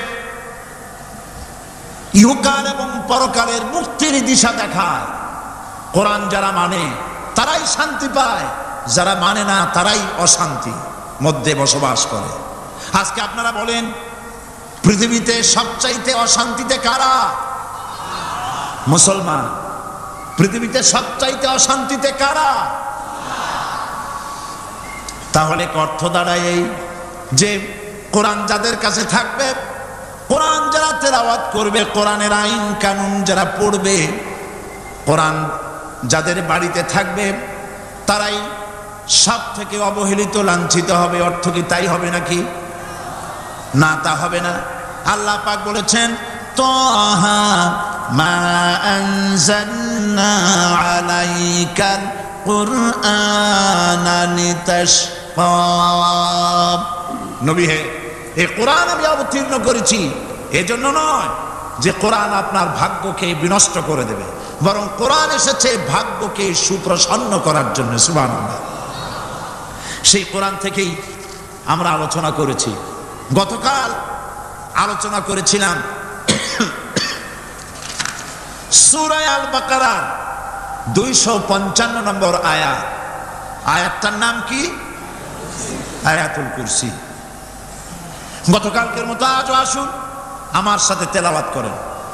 আউযু বিল্লাহি মিনাশ শাইতানির রাজিম। বিসমিল্লাহির রাহমানির রাহিম।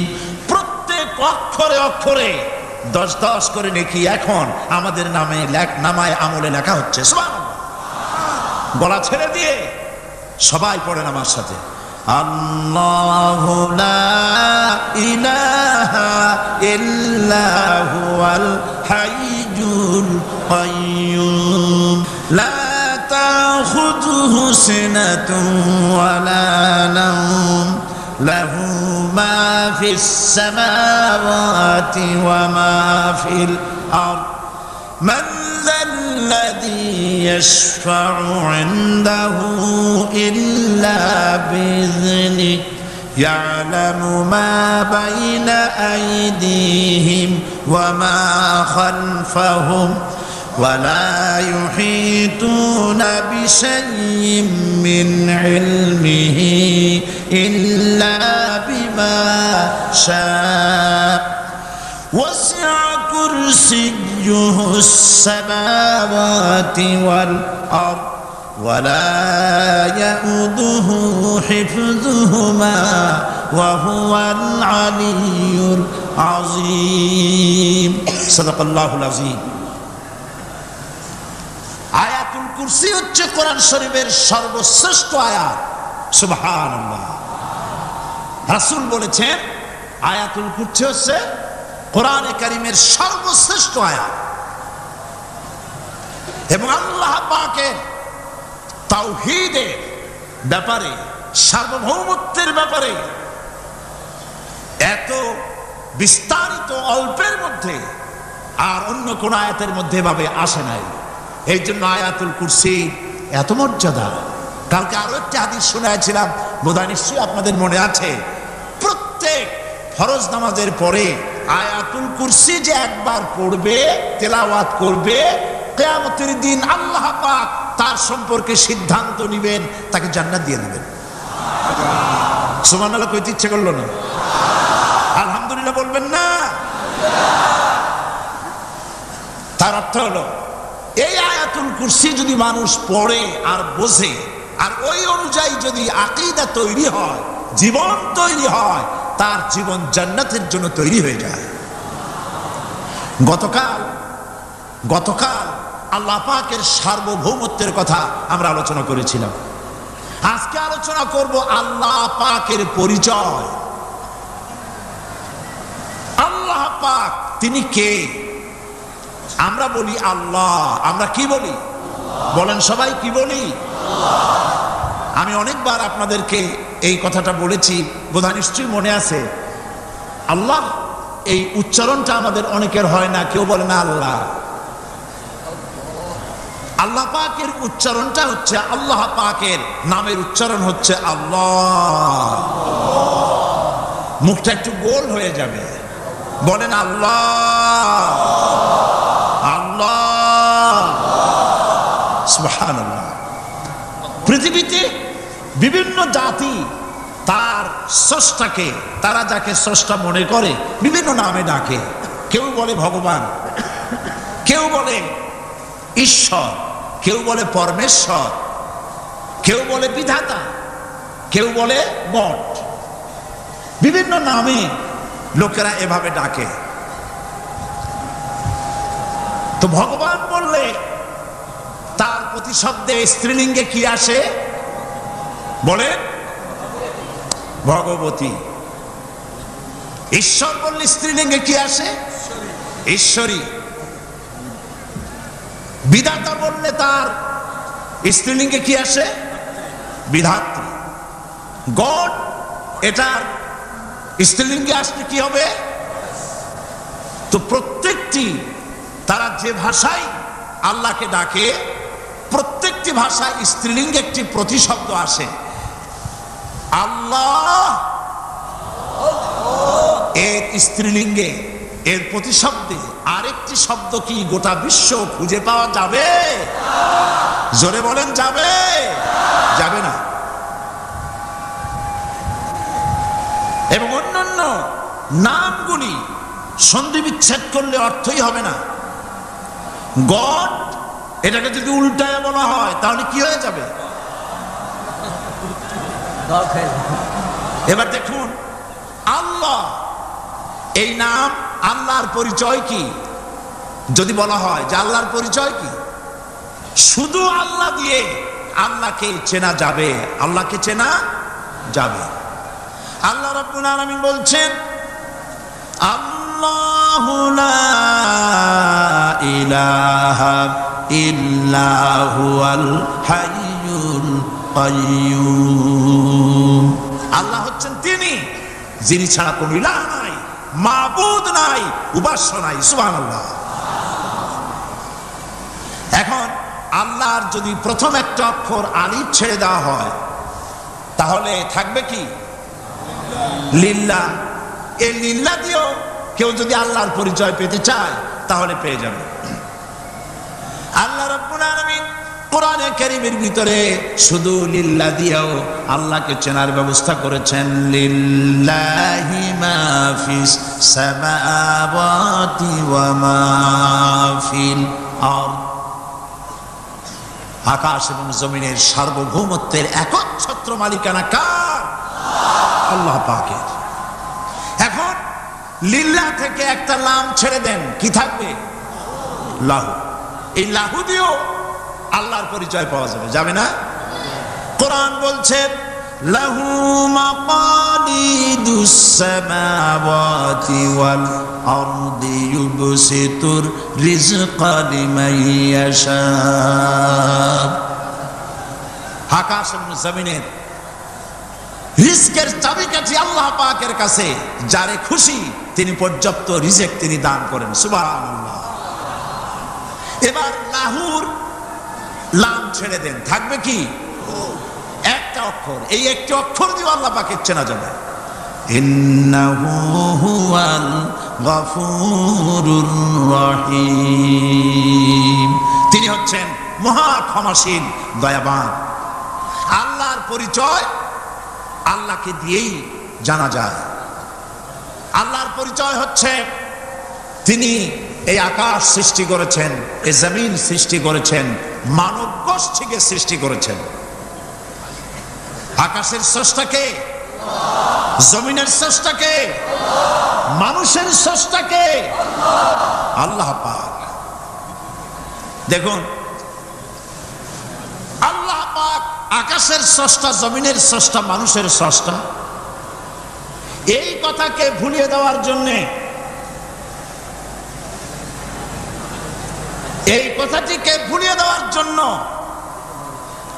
আল্লাহকে অস্বীকার করছে এক শ্রেণীর লোকেরা। তারা বলছে দেয়ার ইজ নো গড। স্রষ্টা বলতে কেউ নাই। Unseen is nothing. মাশাআল্লাহ, আমাদের মঞ্চে এ চট্টগ্রামের গৌরব বিএনপির কেন্দ্রীয় নেতা জনাব সালাউদ্দিন কাদের চৌধুরী সাহেব এসেছেন। আলহামদুলিল্লাহ। আল্লাহ পাক সকলকে কোরআন বোঝার তৌফিক দান করুন, বলি আমিন। আল্লাহ পাক কোরআনকে বোঝার জন্য, আল্লাহকে চেনার জন্য ব্যবস্থা করেছেন। ওরা বলছে কি আনসিন ইজ নাথিং, যা দেখা যায় না সেটা কিছুই না, সেটা বিশ্বাস করি না। তো আল্লাহর যখন রং নাই, গন্ধ নাই, তাকে বিশ্বাস করি কেমনে? বলেন নাউযুবিল্লাহি মিন যালিক। আরে ভাই, তোমরা তো এমন বহু জিনিস আছে যা না দেখে বিশ্বাস করো। আপনারা কি বাতাস দেখেছেন? বিশ্বাস করেন কিনা? বিশ্বাস করেন কিনা? আপনারা কি ইথার দেখেছেন? বিশ্বাস করেন কিনা? ফুলের গন্ধ দেখেছেন কিন্তু বিশ্বাস করেন কিনা? মাধ্যাকর্ষণ শক্তি, ল অফ গ্রাভিটেশন আপনারা চোখে দেখেছেন? বিশ্বাস করেন কিনা? অনেক জিনিস এমন আছে যা আমরা চোখে দেখি না কিন্তু বিশ্বাস করি। হযরত ইমাম আবু হানিফা রাহমাতুল্লাহ আলাইহির সাথে এক নাস্তিকের বহস হবে। স্থান এবং তারিখ নির্ধারণ করা হলো। ইমাম সাহেব দেরি করে আসলেন। নাস্তিক বলছে, আমি আপনার সঙ্গে কোনো বিতর্কে যেতে চাই না, কারণ আপনি ওয়াদা রক্ষা করতে পারেন নাই। নির্ধারিত সময়ের অন্তত 3 ঘন্টা পরে এসেছেন।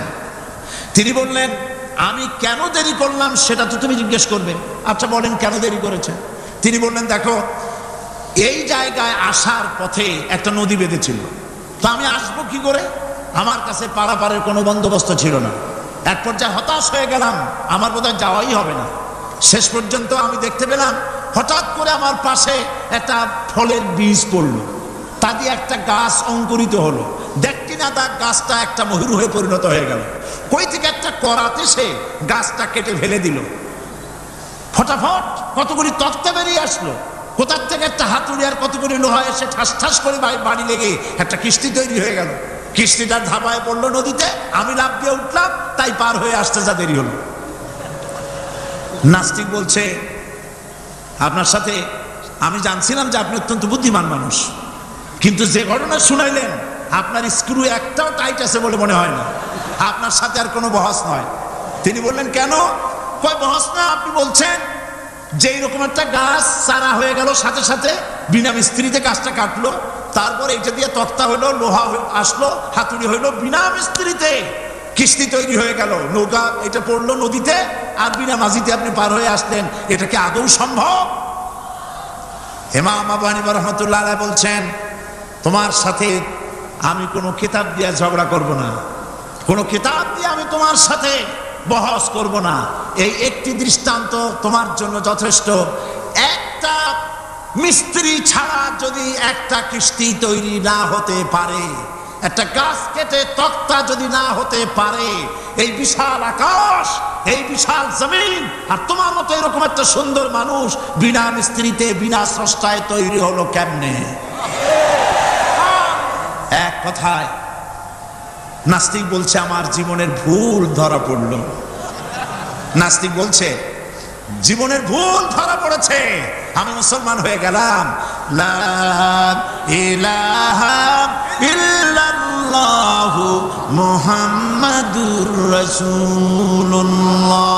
জোরে পড়েন, লা ইলাহা লা ইলাহা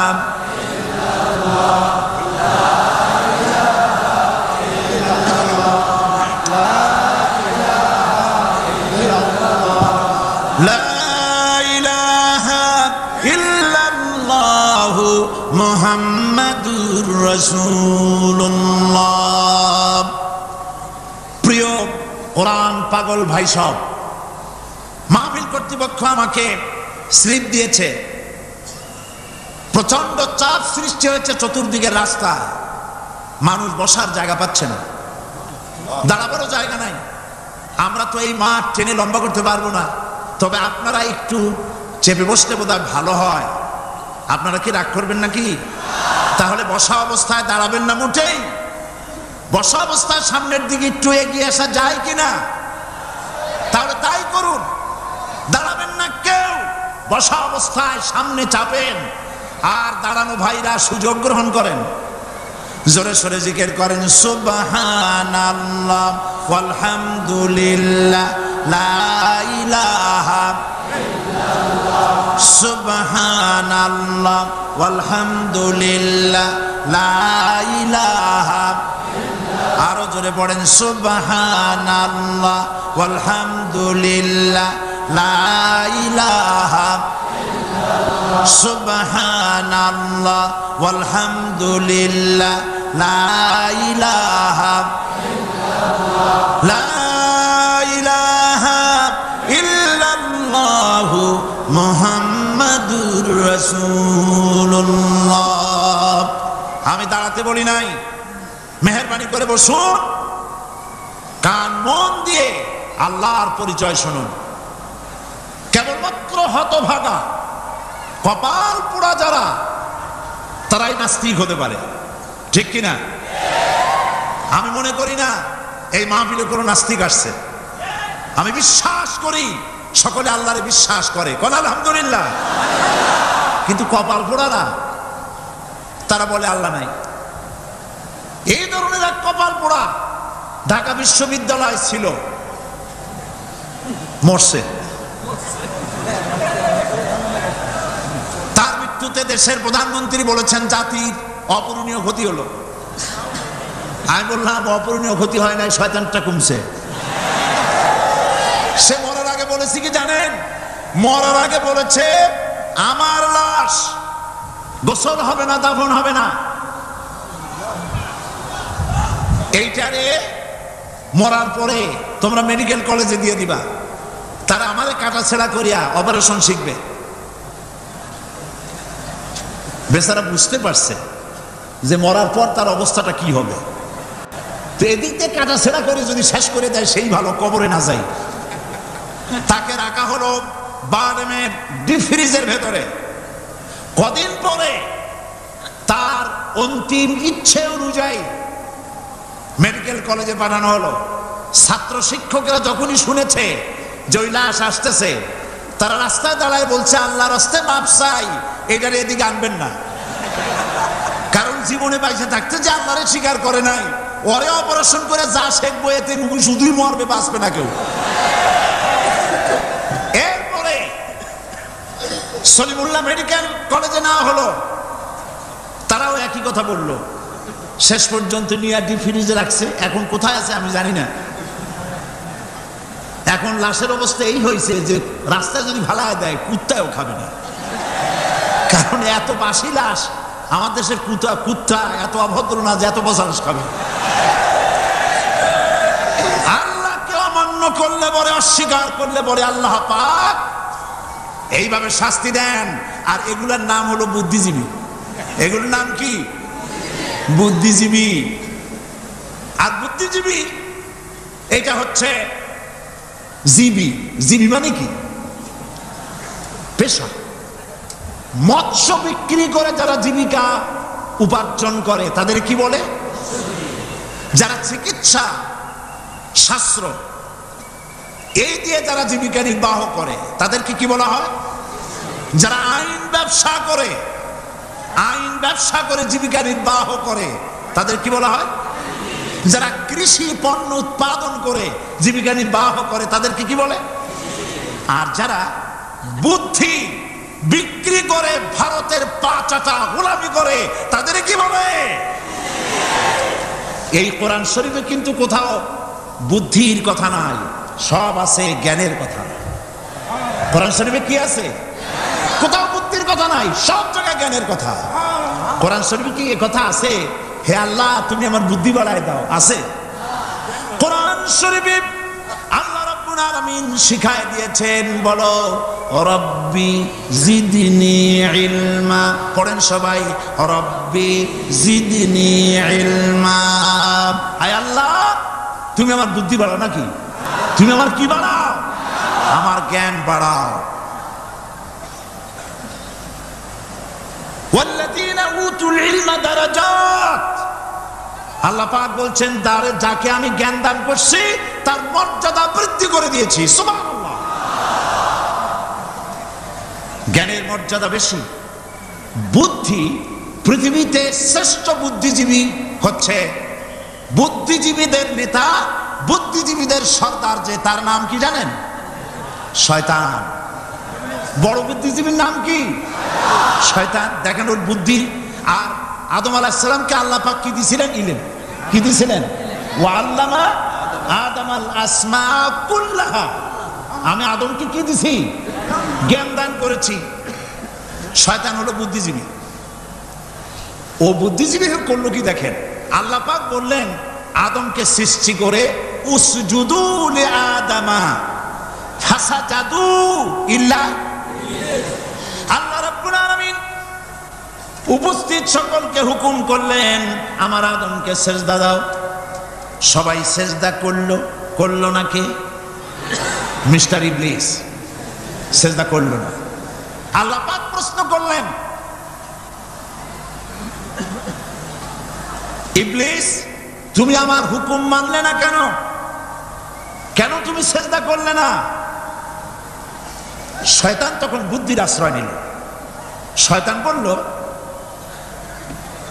খালাকতানি মিন নার ওয়া খালাকতাহু মিন তিন, আয় আল্লাহ তুমি তো আমারে বানাইছো আগুন দিয়ে, আর আদমকে বানিয়েছো মাটি দিয়ে। আনা খায়রুম মিনহু, আমি তার থেকে উত্তম, কারণ তুমি আমাকে একটা অবৈজ্ঞানিক আদেশ করেছো।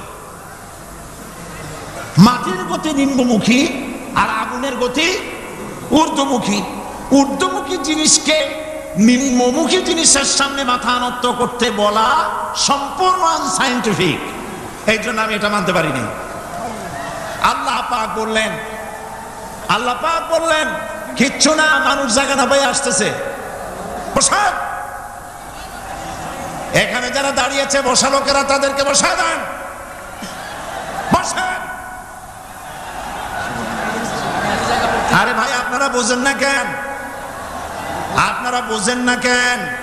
সরকারের সোনার ছেলেরা এইখানে আসার সাহস করবে না।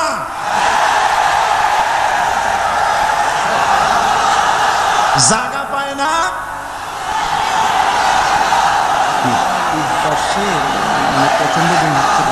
করবো কি আমি? কিছু করেন না, বসান, থামেন। মানুষ বসার জায়গা পাচ্ছে না বলে অসুবিধা হচ্ছে। নড়াচড়া কেউ করবেন না, কোন আওয়াজ করবেন না। আল্লাহ তৌফিক দিন, জোরে কোন আমিন।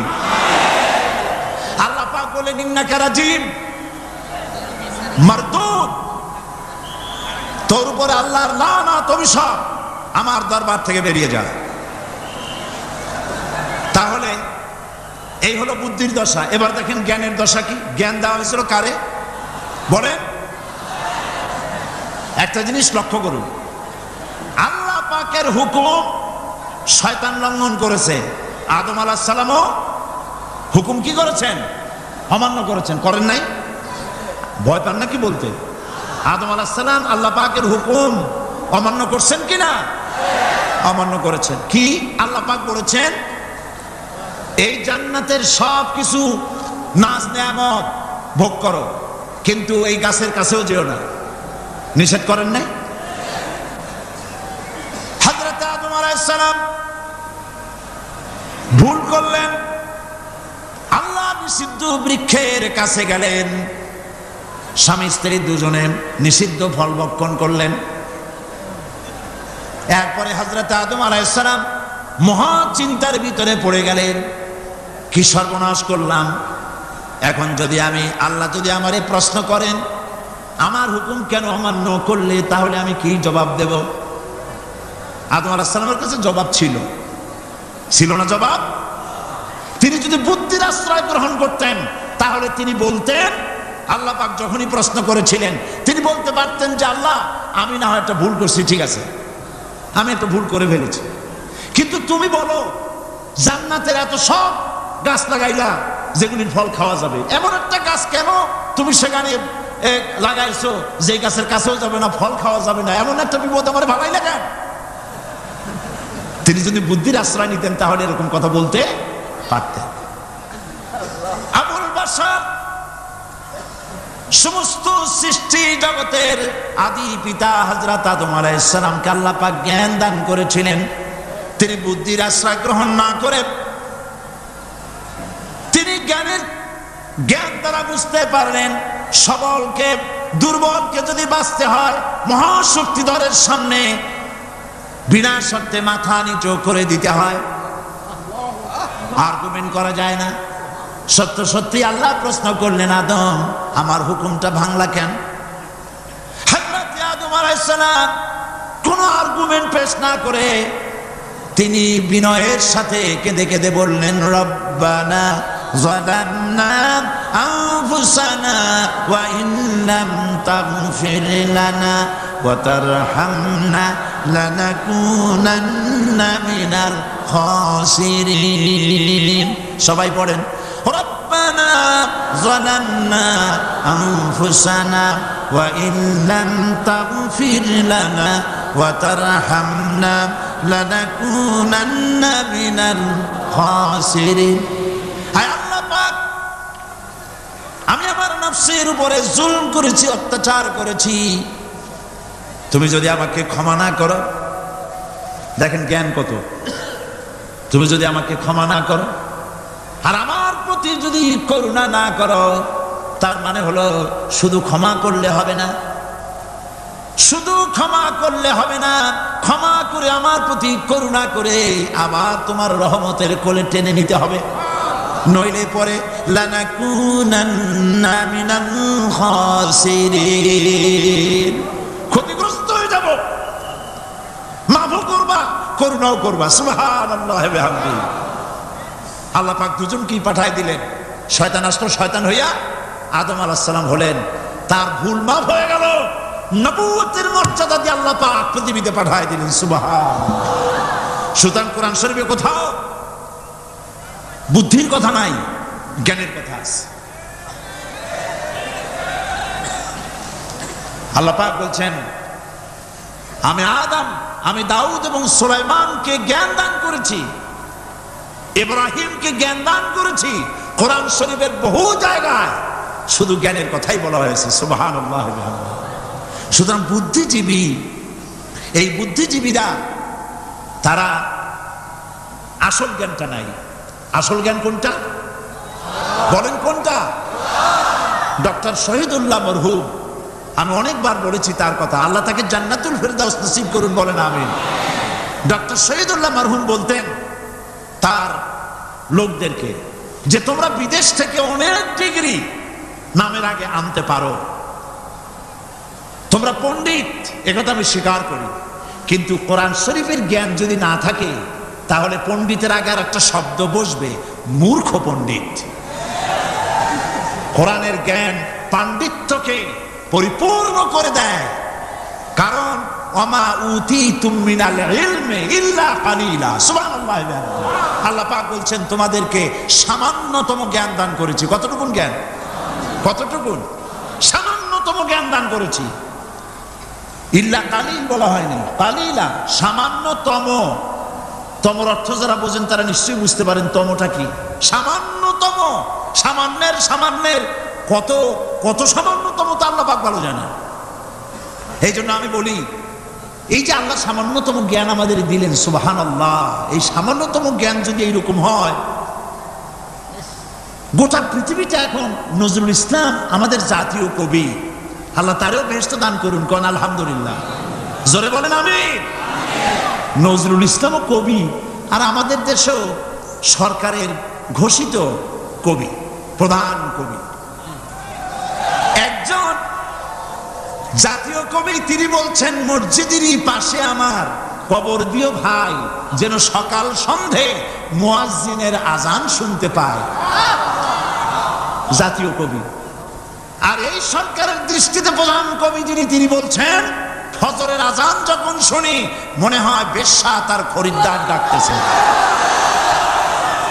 আমি বলেছি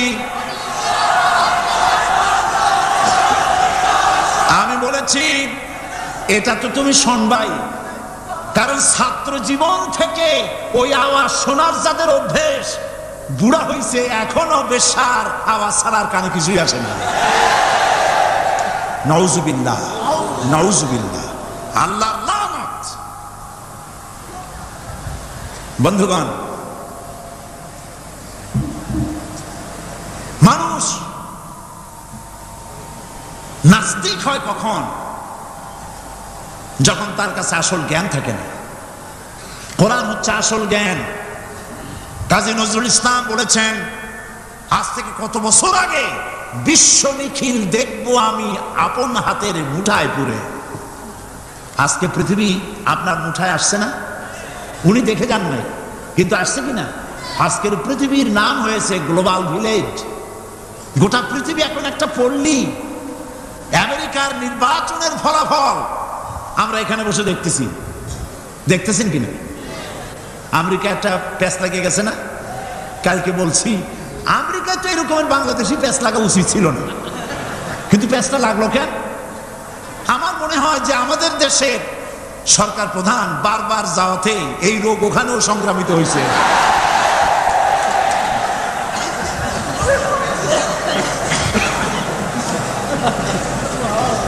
মূল বক্তব্য যেটা, সেটা হচ্ছে পৃথিবী এখন গ্লোবাল ভিলেজ, হাতের মুঠায় চলে আসছে। সারা দুনিয়ার খবর মুহূর্তের ভিতরে পাচ্ছেন, কম্পিউটারের ভেতরে আপনি বাজারঘাট করতে পারছেন।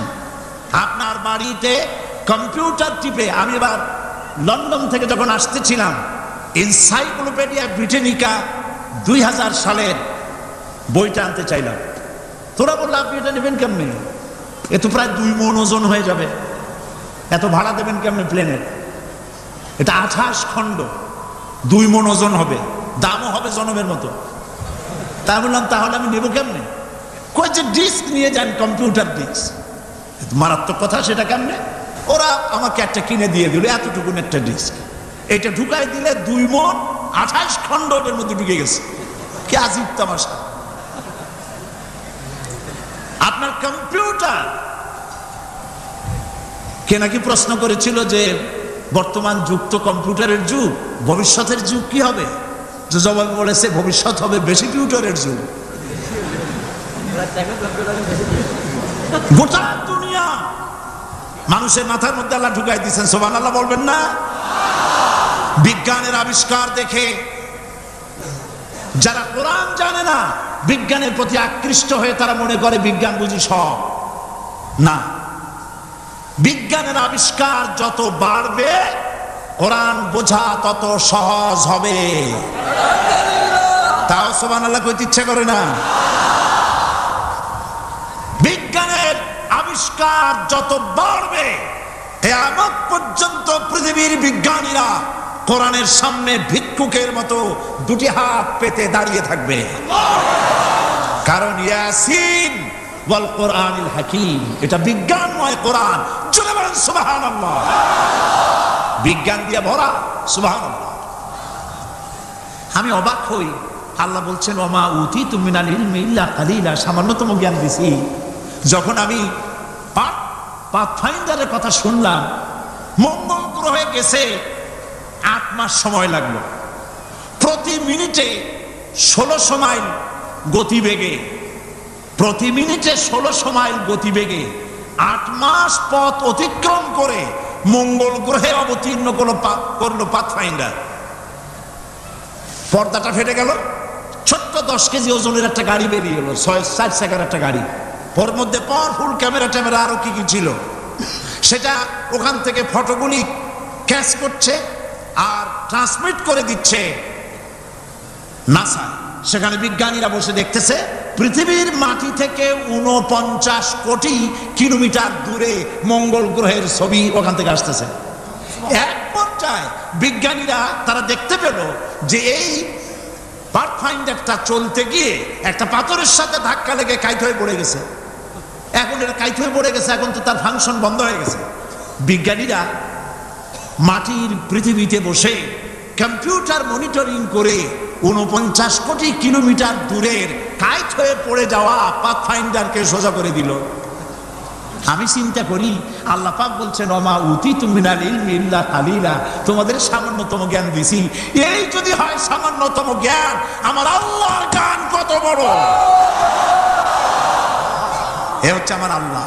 সুবহানাল্লাহ বলেন। এই হচ্ছে আমার আল্লাহ। নাস্তিক, নাস্তিক, মুরতাদ, পৃথিবীর সবচাইতে নিকৃষ্ট মানব সৃষ্টির ভিতরে, উলাইকা শাররুল বারিয়া, মানব সৃষ্টির ভিতরে, সৃষ্টিকুলের মধ্যে আল্লাহ যা সৃষ্টি করেছেন তার মধ্যে সবচাইতে নিকৃষ্ট হলো কাফের। সবচাইতে নিকৃষ্ট কি? যারা আল্লাহকে অস্বীকার করেছে, যারা নাস্তিক, যারা মুরতাদ। আল্লাহ পাক জ্ঞান দান করেছেন মানুষকে। সুতরাং আল্লাহ পাক কোরআনের মধ্যে তার নিজের পরিচয় ছোট্ট একটি সূরার মধ্যে ব্যাপক আকারে বলে দিয়েছেন। কি? কুল হুয়াল্লাহু আহাদ।